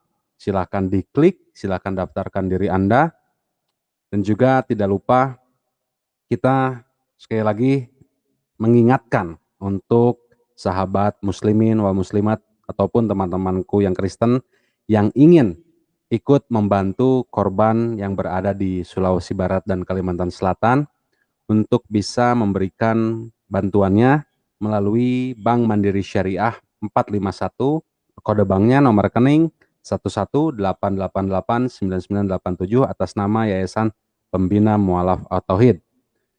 Dan nanti insya Allah semua dana yang sudah terkumpul akan langsung disalurkan melalui orang-orang yang terpercaya yang langsung menuju ke daerah Sulawesi Barat dan juga Kalimantan Selatan untuk membantu para korban yang sedang mengalami musibah di sana. Karena kita tadi di awal sudah dengar bahwa di sana mulai terjadi ada kegaduhan, sedikit kegaduhan dan kekacauan. Yuk kita sama-sama sisihkan sedikit rezeki yang sudah diberikan oleh Allah untuk membantu para korban dan juga saudara-saudara kita yang di sana dengan mengirimkan sedikit rezeki Anda melalui Bank Mandiri Syariah dan kode bank 451, nomor rekening 1188889997 atas nama Yayasan Pembina Mualaf At-Tauhid. Insya Allah nanti akan diganti oleh Allah lebih dari yang kita akan berikan karena semua ini milik Allah ya. Oke, silakan, terima kasih atas waktunya dari kepada narasumber. Silakan sekarang bagiannya dari Pak Zulkifli untuk memberikan pemaparannya, memberikan sanggahannya, dan memberikan jawaban yang sudah ditanyakan oleh Pak Hendra Niko. Waktu dan tempat kami persilahkan. Baik, moderator, terima kasih atas kebijaksanaannya. Jadi gini, saya harus menjawab ini supaya nanti tidak viral lagi bahwa Zulkifli ketika ditanya tentang Islam itu dia menghindar. Ya. Jadi gini, pertama Anda menanyakan bagaimana ketika umat Islam itu mengajarkan poligami sementara dia tidak sementara Anda paham bahwa dalilnya kan jelas. Ketika dia mampu berlaku adil, maka dia bisa berpoligami. Nah, kemudian Anda muncul. Bagaimana kemudian Anda berpoligami sementara istri Anda itu tersakiti? Berarti nggak boleh poligami. Nggak bisa. Kalau istri tersakiti, baru kemudian istri yang baru lagi bahagia, itu berarti tidak adil. Istri pertama harus bahagia, istri kedua harus bahagia, baru adil. Makanya susah poligami itu. Jangan Anda kira adil di sini adalah adil dalam segi materi saja. Bukan. Kalau Anda menikmati kegembiraan, kesenangan malam pertama, kemudian istri pertama merasakan kesakitan, itu sudah bukan poligami yang dianjurkan oleh Rasulullah Muhammad SAW. Camkan, catat itu. Jadi tidak ada dalam ajaran agama Islam boleh berpoligami kalau istri pertama tersakiti. Nggak boleh, nggak bisa. Makanya dikatakan cukup satu. Kecuali Anda bisa berlaku adil. Adil dalam arti kata, istri pun bahagia melihat suaminya menikah. Itu baru bisa. Itu baru sesuai dengan syariat. Kedua, mengenai surga. Teman-teman Kristen ketika mendengar surga, yang ada di dalam benaknya itu seks. Di mana-mana. Ketika bertanya tentang surga, yang ada adalah seks. Seks, seks, dan seks. Padahal Al-Quran menerangkan keindahan-keindahan surga itu. Di dalam surah Fatir ayat 33, dalam surah Dukan ayat 53, dalam surah As-Sukhruf ayat 71. Semua penggambaran-penggambaran tentang surga itu diceritakan dalam Al-Quran. Bukan hanya bidadari. Bagaimana kemudian manusia hidup dengan penuh kenikmatan. Semuanya nikmat. Nah, kalau kenikmatan, orang Kristen selalu berpikir negatif. Selalu bilangnya seks. Padahal kenikmatan itu ketika saya suka cincin, dan saya memiliki cincin ini, itu adalah kenikmatan tersendiri buat saya. Dan Allah menyediakan itu. Allah menyediakan sutra, Allah menyediakan emas, Allah menyediakan mahkota, Allah menyediakan istana. Itu adalah kenikmatan-kenikmatan surga. Itu kenikmatan-kenikmatan surga yang tidak identik dengan apa yang Anda gambarkan tadi. Kalau surga itu, kalau di Islam itu bidadari. Padahal Anda harus pakai logika untuk memahami. Anda harus kembali kepada zaman di mana perkataan itu diucapkan pertama kali. Bagaimana kemudian Rasulullah mengiming-imingi orang-orang jahiliyah itu dengan bidadari. Anda harus kembali ke sana. Jangan Anda utarakan itu sebagai konsep yang sudah merupakan sebuah konsep yang baku. Maka dari itulah kemudian Anda harus memahami Islam itu lebih baik, lebih jauh. Ya, itu yang perlu Anda pahami. Kembali kepada pertanyaan saya kepada Anda, ketika Anda mengaku mengasihi Yesus, kenapa Anda menyembahnya? Ketika Anda percaya kepada Yesus, kenapa Anda menyembahnya? Karena dengan menyembah, itu Anda tidak mengasihi Yesus. Dengan menyembah, Anda tidak percaya kepada Yesus. Karena Yesus mengajarkan hanya menyembah kepada Allah. Yesus mengatakan, kalau engkau percaya kepadaku, engkau akan melakukan pekerjaan-pekerjaanku. Kenapa Anda justru menyembahnya? Apakah Yesus mengajarkan? Tidak, kan? Nah, kalau Anda merasa cinta kepada Yesus, merasa percaya kepada Yesus, apa yang Anda percayai? Perkataannya Yesus, ajarannya Yesus, atau ajaran pendiri Kristen yang menginginkan Yesus menjadi Tuhan? Silakan Anda jawab. Oke, Pak ya. Kembali ke pertanyaan saya dulu. Ya. 72 bidadari itu bukan ada di konteks Kristen, Pak ya. Itu ada di konteksnya Islam, itu yang pertama. Terus kembali ke pertanyaan Bapak, kenapa saya harus menyembah Yesus? Padahal saya mempercayainya, ya kan? Sekali lagi saya tegaskan, Pak. Karena kepercayaan saya adalah Yesus. Ya. Jadi saya berhak dan wajib untuk menyembah Dia. Supaya apa? Saya lebih mengenal beliau. Saya lebih mengenal Yesus. Karena yang kami percaya di umat Kristen adalah Yesus itu adalah Tritunggal. Berkali-kali saya jelaskan, Yesus itu Tritunggal. Ya Pak ya? Tritunggal ya Pak. Jadi kenapa orang Kristen harus menyembah Yesus? Padahal Yesus tidak minta dia disembah. Tapi orang yang percaya dengan Yesus, maka dia akan menyembah Yesus. Bapak juga harus pahami asal mula nama Kristen itu dari mana sih? Apakah Yesus beragam Kristen? Bapak harus pahami dulu, nama Kristen itu dari mana?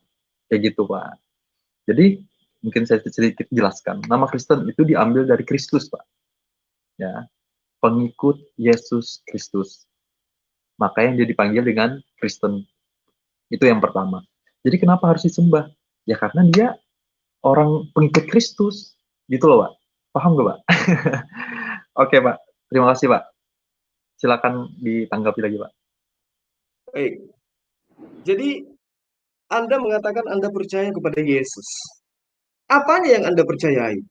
Yesus mengajarkan menyembah kepada Allah. Anda menyembah kepada Yesus. Yang Anda percayai yang mananya gitu loh. Kalau Anda percaya Yesus itu adalah Tuhan, berarti Anda tidak percaya kepada Yesus. Karena Yesus hanya mengaku sebagai utusan. Yang mengatakan Yesus itu adalah Tuhan adalah Paulus dan kawan-kawan pengarang kitab Anda. Ayo, siapa yang mengajarkan tentang Tritunggal? Apakah Yesus mengajarkan Tritunggal? Coba Anda tunjukkan. Di mana dalilnya Yesus mengajarkan Tritunggal? Silakan. Yesus memang secara tidak langsung mengajarkan kalau dia Tritunggal, Pak. Yang pertama, dia bilang, aku adalah Bapak. Bapak adalah aku. Ya kan? Itu yang pertama yang harus sampean pahamin. Terus yang kedua, kenapa sekali lagi orang Kristen harus menyembah Yesus sih? Ya kan? Bapak kan menonjok ke sana terus kan. Sekali lagi saya tegaskan, Pak. Ya, sekali lagi saya tegaskan. Orang Kristen ikut Yesus, menyembah Yesus, berdoa kepada Yesus karena orang Kristen adalah pengikut Yesus. Satu. Kedua, kenapa orang Kristen percaya dengan Yesus? Padahal waktu itu dia berupa manusia. Ya kan? Karena Yesus itu adalah Tuhan. Itu kepercayaan orang Kristen. Ya. Terus yang lebih penting, apapun kepercayaan orang Kristen, ya, tidak berhak untuk dibilang dengan umat muslim, kenapa sih kalian menyembah patung? Nah, ini salah satu. Terus kenapa sih kalian percaya Yesus? Itu kesalahan kedua. Karena pemikiran umat Kristen, Yesus adalah Tuhan. Tuhan adalah Yesus. Gitu loh, Pak. Nah, terus untuk apa sih? Konteks kita ini kan siapa sih yang benar, Kristen apa Islam, kan kayak gitu, Pak ya. Jadi menurut saya yang paling benar di sini adalah Kristen. Karena apa? Sangat jelas dibilang dengan Yesus, akulah Alfa dan Omega. Jadi yang pertama dan terakhir adalah Yesus, Pak. Menurut saya demikian, Pak. Alfa dan Makasih. Omega itu di dalam Wahyu 1 ayat 8 itu dimulai dengan ayat pertama. Ayat pertama itu dikatakan, inilah wahyu Yesus Kristus yang dikaruniakan Allah kepadanya. Berarti apa yang diwahyukan, apa yang diceritakan oleh Yesus, akulah Alfa dan Omega, itu adalah Allahnya. Makanya Yesus mengatakan di dalam Yohanes 12 ayat 49, aku tidak berkata-kata dari diriku sendiri, melainkan apa yang aku katakan, apa yang aku sampaikan adalah apa yang diperintahkan oleh Allah untuk aku katakan dan aku sampaikan. Berarti ketika Yesus mengatakan, akulah Alfa dan Omega, siapa yang memerintahkan Yesus mengatakan itu? Allahnya. Siapa yang ditujukan? Allahnya. Jadi yang Alfa dan Omega itu adalah Allahnya Yesus. Bukan Yesusnya itu sendiri. Makanya ketika Anda mengatakan, aku percaya kepada Yesus, Anda salah.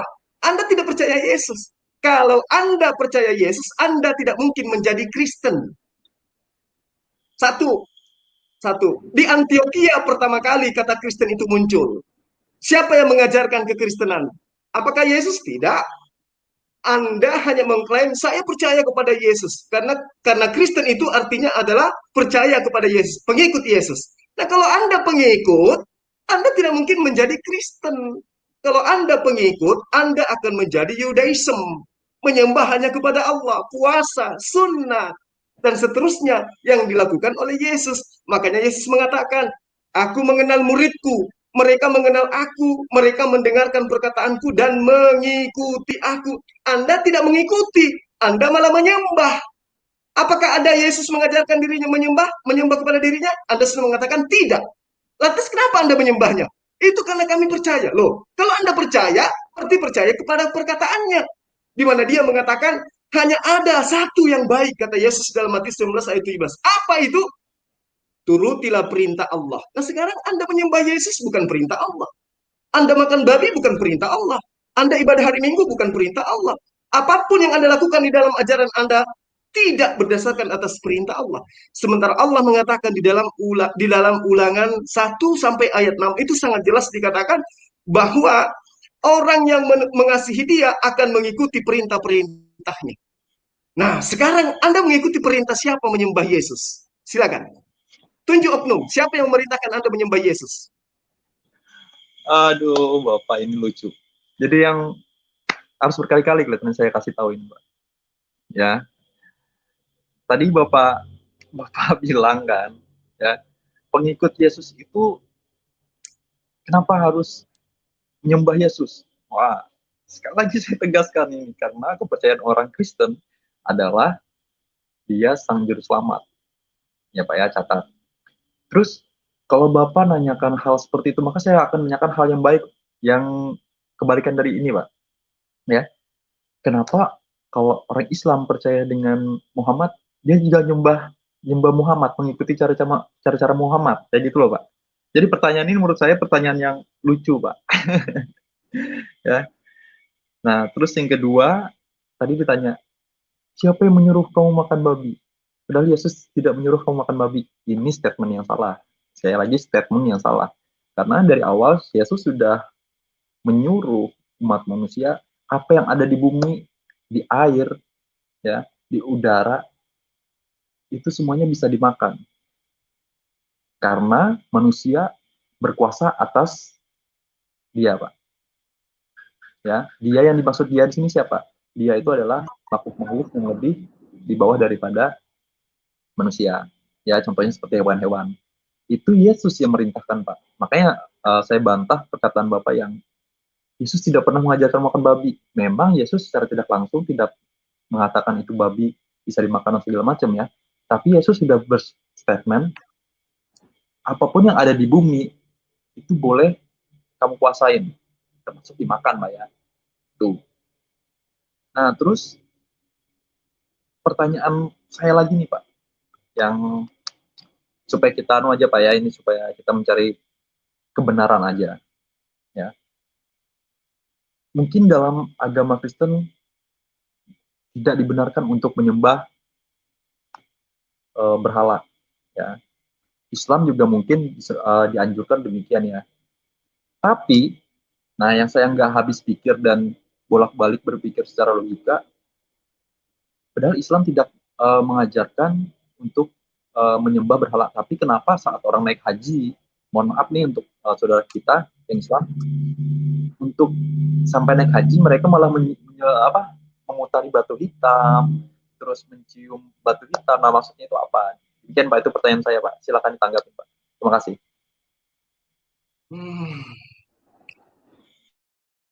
Oke, jadi kembali kepada tema ya tentang Yesus, siapa yang mengikuti Islam atau Kristen.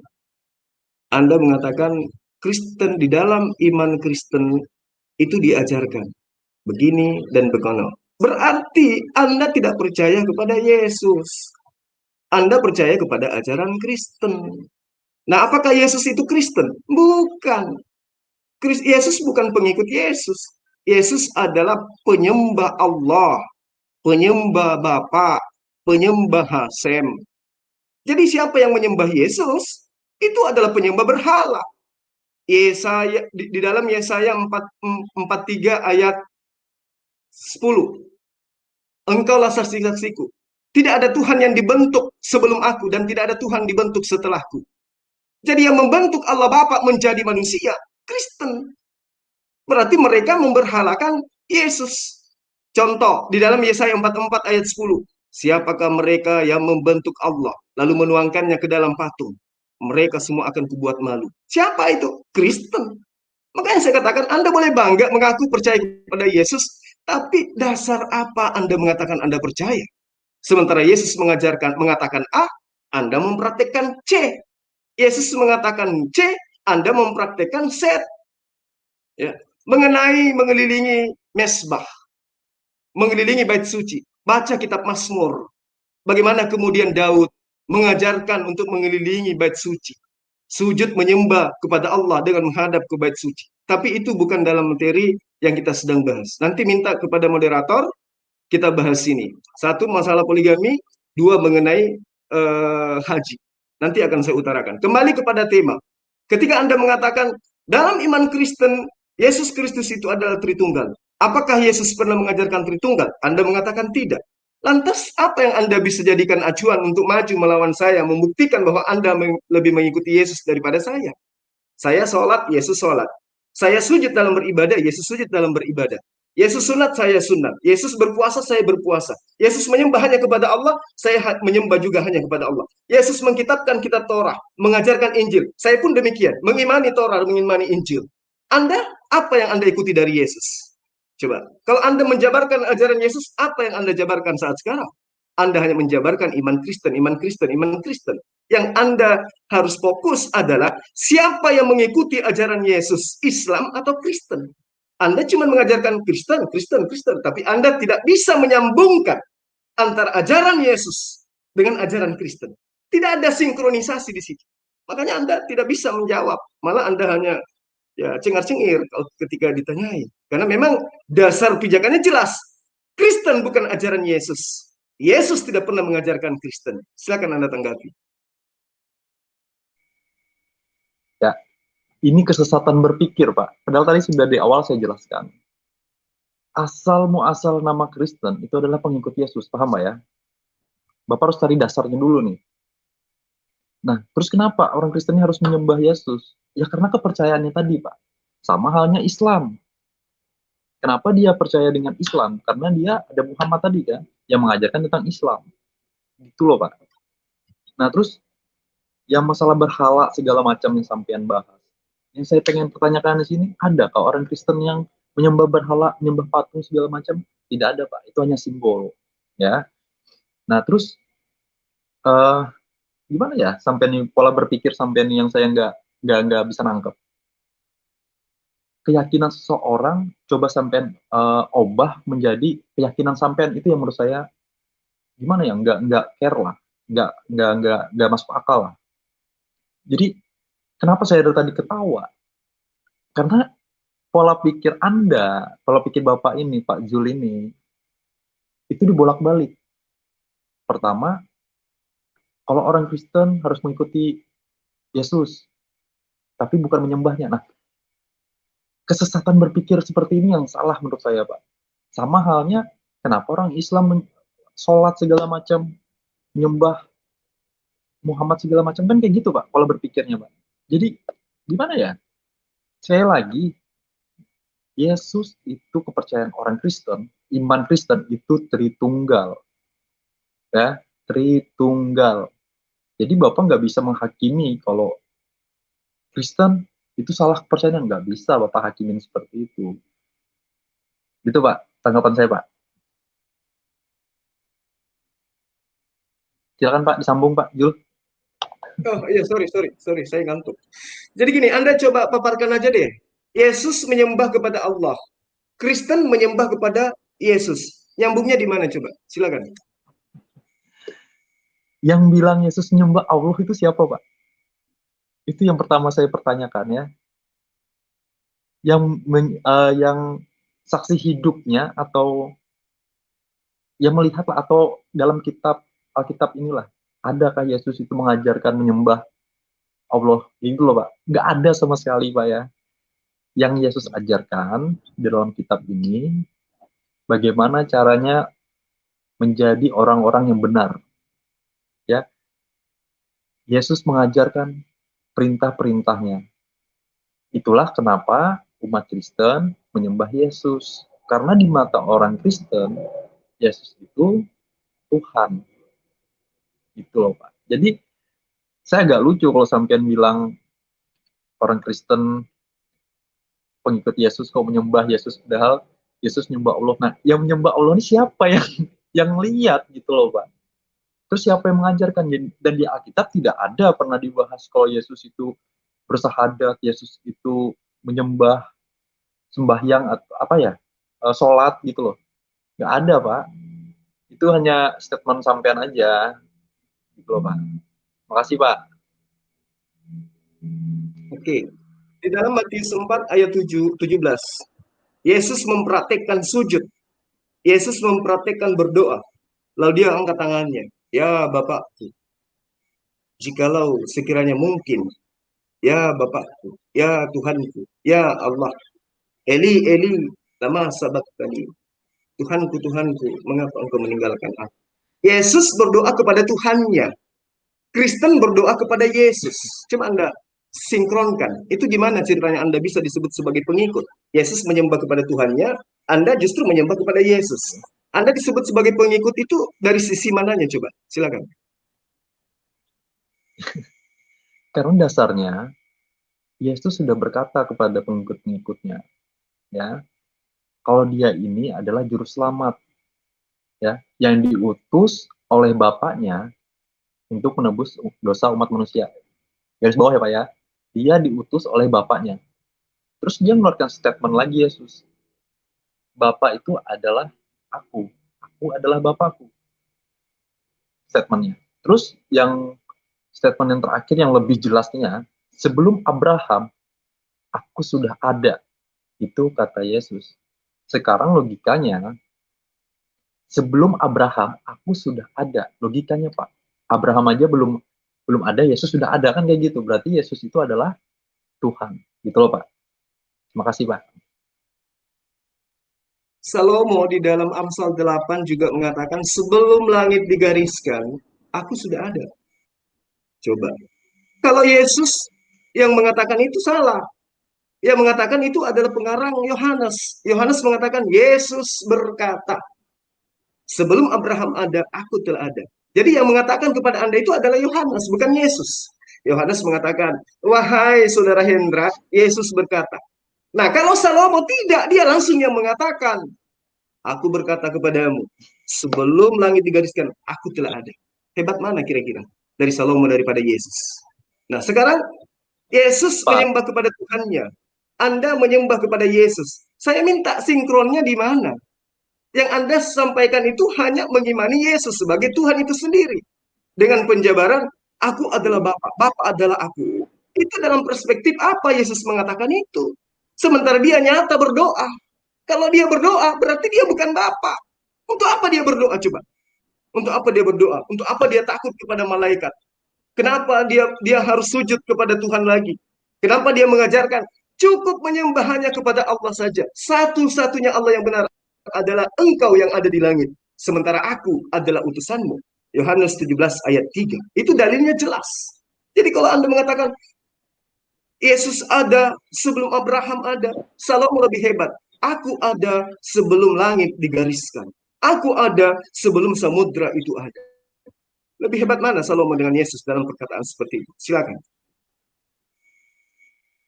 Pak, ya, saya bahas yang pertama. Yesus berdoa, kata sampean tadi. Terus Yesus menyembah. Nah, ya, itu untuk apa? Dia mengajarkan umat manusia. Ya, karena apa? Yesus saat dia turun ke bumi, dia berupa manusia, Pak. Dia berwujud manusia, dia mempunyai daging, dia mempunyai tulang, dan bahkan dia mempunyai perasaan. Perasaan sakit, sedih, susah, senang. Ya, karena dia manusia. Ya, itu yang pertama. Terus yang kedua, lebih hebat mana kata sampean dengan Salomo? Ya, jauh Pak, perbandingan sangat-sangat jauh. Ya, yang pertama, Yesus begitu banyak menciptakan mujizat-mujizat nyata di dunia. Nah, kalau Muhammad mujizatnya apa? Pertanyaan seperti itu, Pak. Nah, terus kenapa orang Kristen ini masih aja ngotot dia bilang menyembah Yesus karena dia pengikut Yesus? Kenapa dia ngotot seperti itu? Karena jaminan kami sebagai orang Kristen, saat kami nanti sudah mati, ya, saat kami nanti sudah mati, kami sudah dijaminkan untuk selamat. Ya, itu statement saya, Pak. Makasih, Pak. Silakan Pak Jul. Oke, coba Anda tunjukkan di mana Yesus menjamin orang Kristen. Silakan. Di mana ayatnya Yesus menjamin penyembah-penyembahnya? Silakan. Maksudnya, Pak? Anda merasa dijamin setelah mati masuk surga. Mana jaminan Yesus terhadap Kristen? Tunjukkan. Jaminan saya, ya, jaminan saya ada Jaminan di Yesus terhadap Kristen, terhadap Anda. Tunjukkan di ayat mana itu ditulis. jaminannya adalah kepercayaan saya, Pak, keyakinan saya, iman saya. Ya. Oh, berarti Karena Anda Yesus, yang menjamin diri Anda, bukan Yesus. iya, karena saya mempercayai dia, karena dia pernah berujar, mungkin saya lupa di ayat berapa kayak gitu. Dia pernah berujar dan berkata juga, saya, ya, aku berkata nih kepada kalian umat manusia, barang siapa yang percaya dengan aku, ya, barang siapa yang mengikuti aku, maka keselamatan yang dia dapatkan seperti itu, Pak. Nah, itu sudah ada di kitab, dan mungkin saya agak lupa nih di kitab berapa, kayak gitu ya, kitab apa-apa mungkin saya agak lupa, tapi iman saya tetap percaya bahwa dia adalah juru selamat saya, dia yang menjamin saya di sana nanti, gitu Pak. Makasih Pak. Silakan Pak, tanggapannya Pak. Bagaimana Anda mengatakan Yesus yang menjamin Anda? Sementara Yesus tidak pernah mengatakan itu. Silakan. Karena iman saya kepada Yesus lebih besar, Pak. Gitu. Ya, sama halnya dengan Bapak nih, yang mau saya tanyakan. Islam bisa dibilang benar itu benar dari mananya, Pak? Itu yang pertama. Ya, to the point aja, Pak. Islam itu bisa dibilang benar dari mananya? Itu satu. Terus, untuk yang Kristen, sekali lagi, kenapa Kristen menyembah Yesus? Karena sekali lagi Yesus adalah Tuhannya orang-orang percaya. Jadi bukan hanya Tuhannya orang Kristen, Pak ya, perlu diingat. Ya, Yesus adalah Tuhan orang-orang yang percaya. Jadi walaupun dia Islam, Hindu, Buddha, kalau dia percaya dengan Yesus, ya, dia apa maksudnya? Dia dikatakan pengikut Yesus, gitu loh Pak. Karena agama ini sebenarnya hanya simbol, Gitu loh, Pak. Ya, terima kasih, Pak. Islam jaminannya dari Yesus luar biasa. Kebenaran Islam itu sangat luar biasa.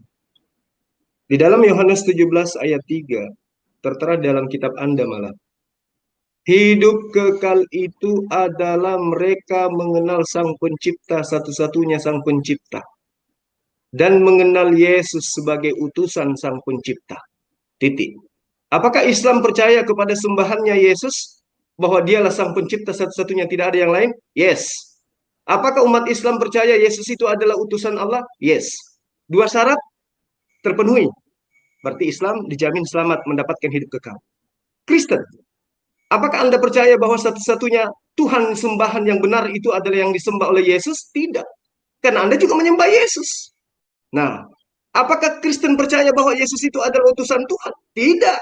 Mulut mengatakan iya. Tapi praktiknya, dia malah mengatakan Tuhan yang datang dalam rupa manusia, sehingga disembah. Anda tidak bisa mendapat jaminan dari Yesus. Makanya Anda tidak bisa mengatakan mana jaminan Kristen Yesus terhadap Kristen. Anda mengatakan tidak ada jaminannya. Yang menjamin adalah iman saya sendiri. Itu sudah konyol, Pak. Itu sudah konyol.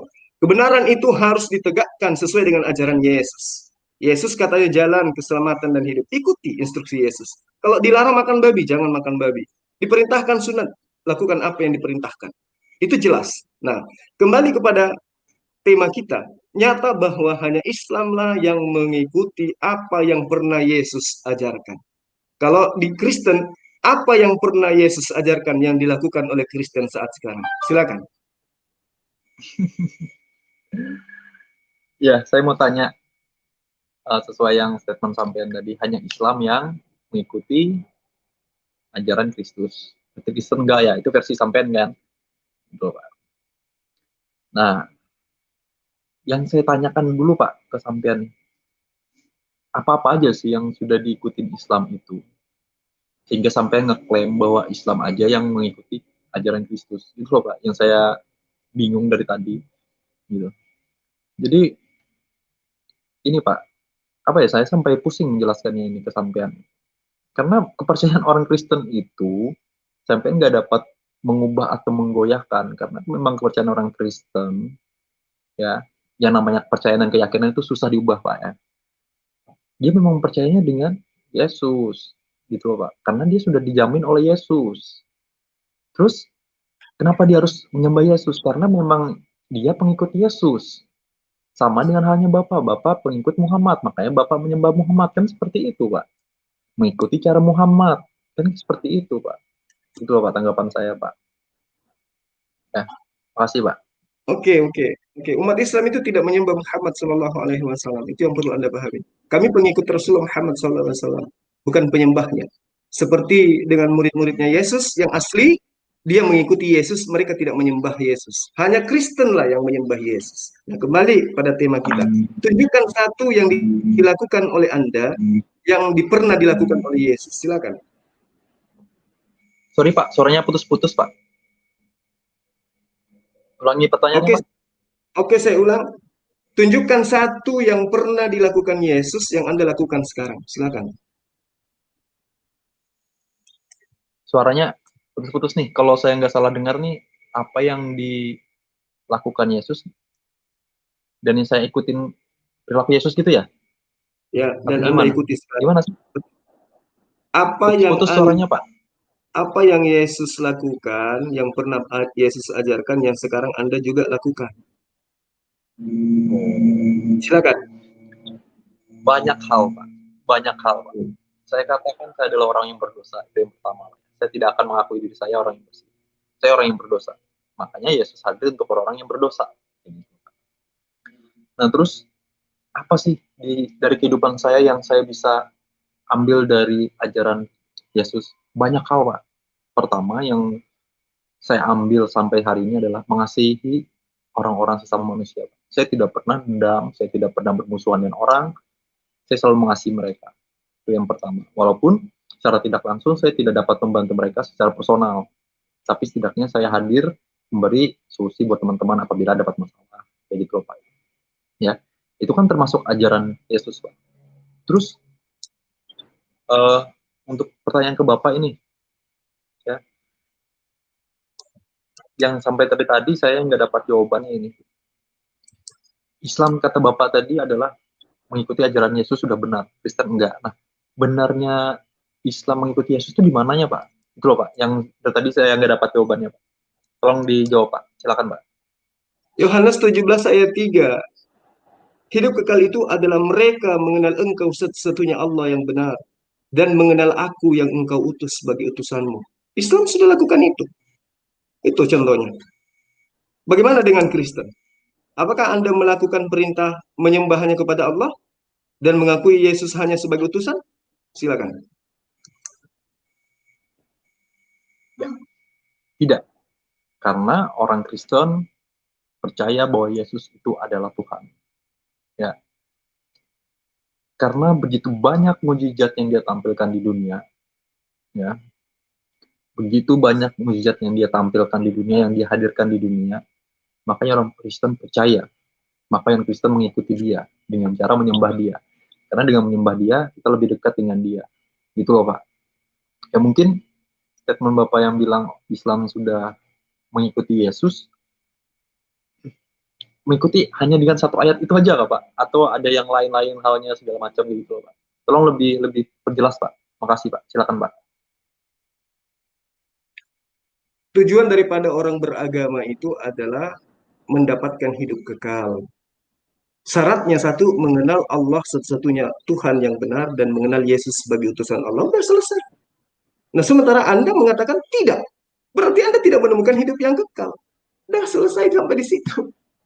Padahal itu adalah konsep hidup Kalau kekal menurut Yesus. Apakah Anda mengenal Allah satu-satunya Allah itu yang benar adalah yang disembah oleh Yesus? Anda katakan tidak.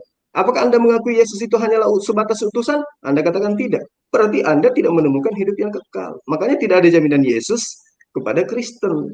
Padahal ketika Anda mengatakan dia bisa bermujizat, bermujizat, bermujizat dan seterusnya. Anda baca Yohanes 17 ayat 7.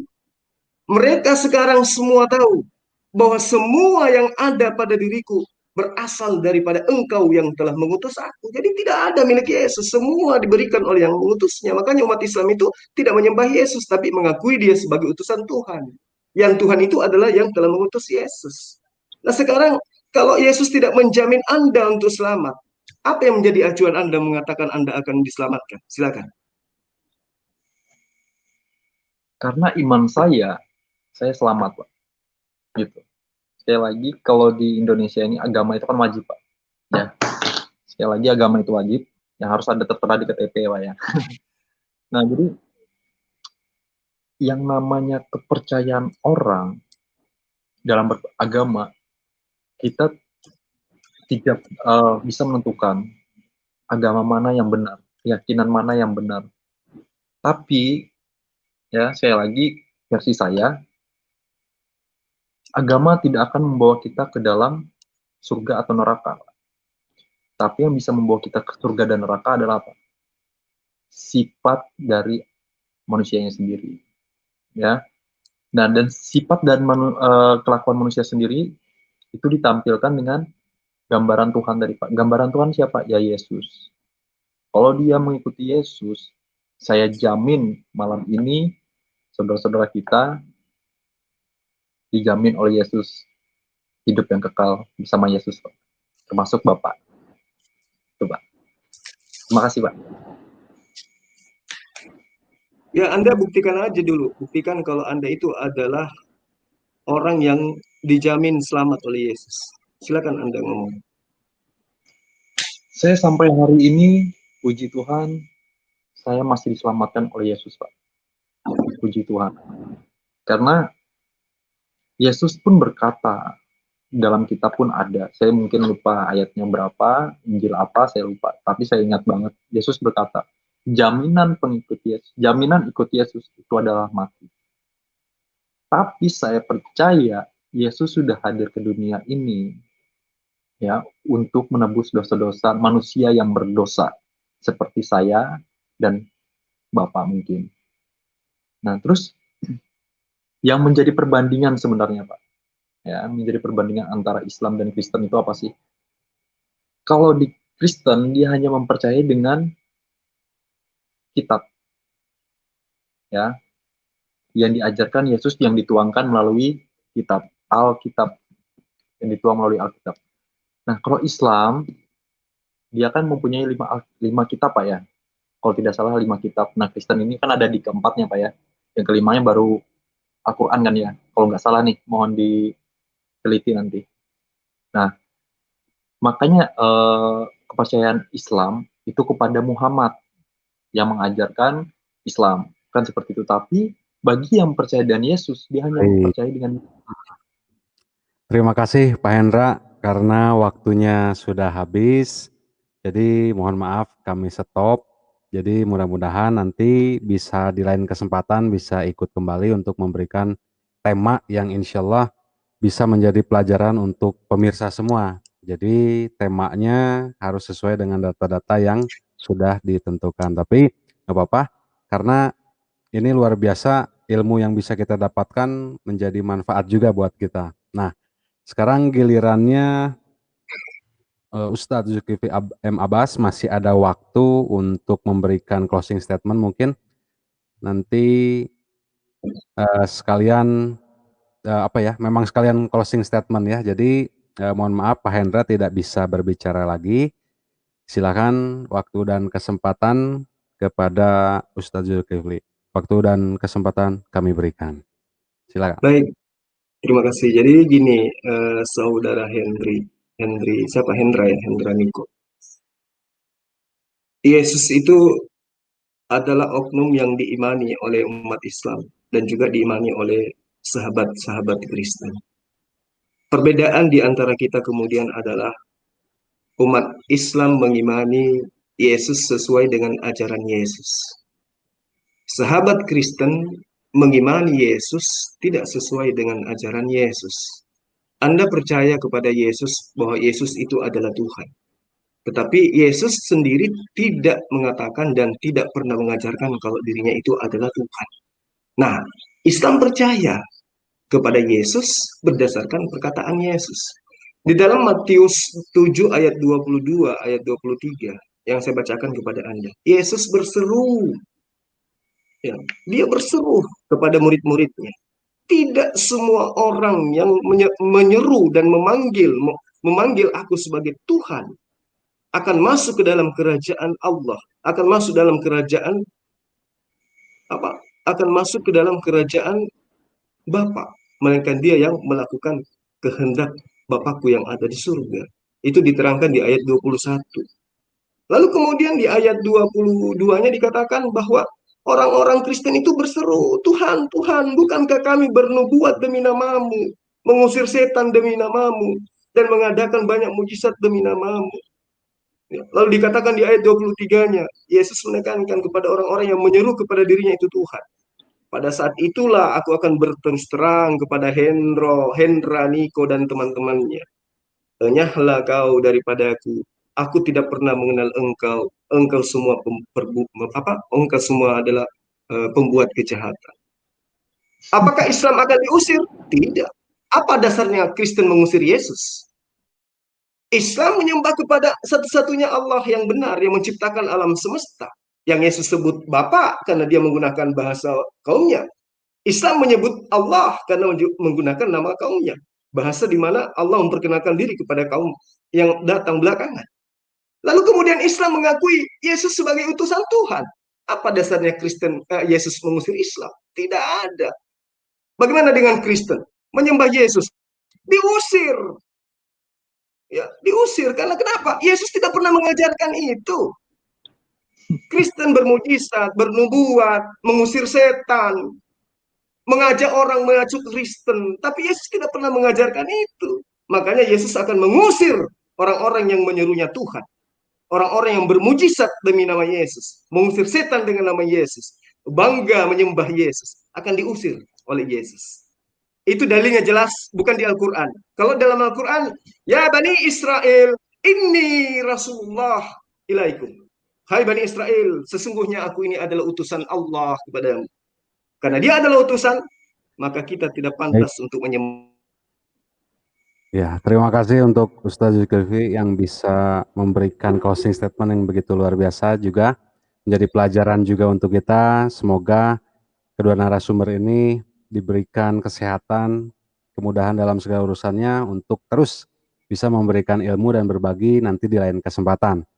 Dan seiring berjalannya waktu, kita tidak terasa sudah di akhir atau penghujung acara, dan alhamdulillah berjalan dengan lancar. Dan tidak lupa juga saya ingatkan kembali untuk saudara-saudara yang mempunyai rezeki lebih, yang mempunyai kelebihan harta, bisa disalurkan kepada Yayasan Mu'allaf at-Tauhid, yang nanti insya Allah kita akan fokus dulu untuk kali ini di gempa Mamuju ya. Gempa Mamuju, Sulawesi Barat, dan juga Kalimantan Selatan yang dilanda banjir. Jadi nanti setiap donasi yang Ikhwah Fillah kirimkan melalui donasi ke Bank Mandiri Syariah, nomor rekeningnya 451, kode banknya, dan nomor rekeningnya 1188889997 atas nama Yayasan Pembina Mu'allaf at-Tauhid. Dengan kontak nomor HP WA sudah tertulis di running text yang bisa insya Allah 24 jam selalu on time, ya, selalu on. Dan juga tidak lupa kita sama-sama berdoa untuk para korban, untuk keluarga yang mungkin saat ini ditinggalkan melalui musibah tersebut. Kita berdoa bersama-sama untuk diberikan kemudahan, kelancaran, serta kekuatan, ketabahan kepada saudara-saudara kita yang di sana, baik dari teman-teman kita yang Kristen, teman-teman kita yang Muslim, semuanya pasti menjadi korban bencana di Sulawesi Barat dan Kalimantan Selatan.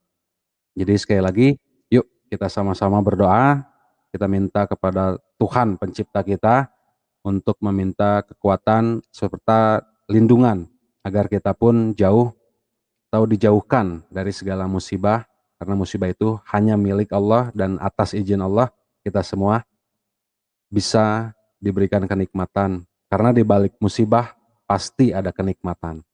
Jadi sekali lagi, yang mau ikut donasi melalui Bank Mandiri Syariah Yayasan Pembina Mu'allaf at-Tauhid, silahkan kirimkan nomor rekening Anda, silahkan kirimkan sedikit rezeki Anda ke nomor rekening 451 kode bank 1188889987 atau yang tertulis di dalam running text di bawah ini.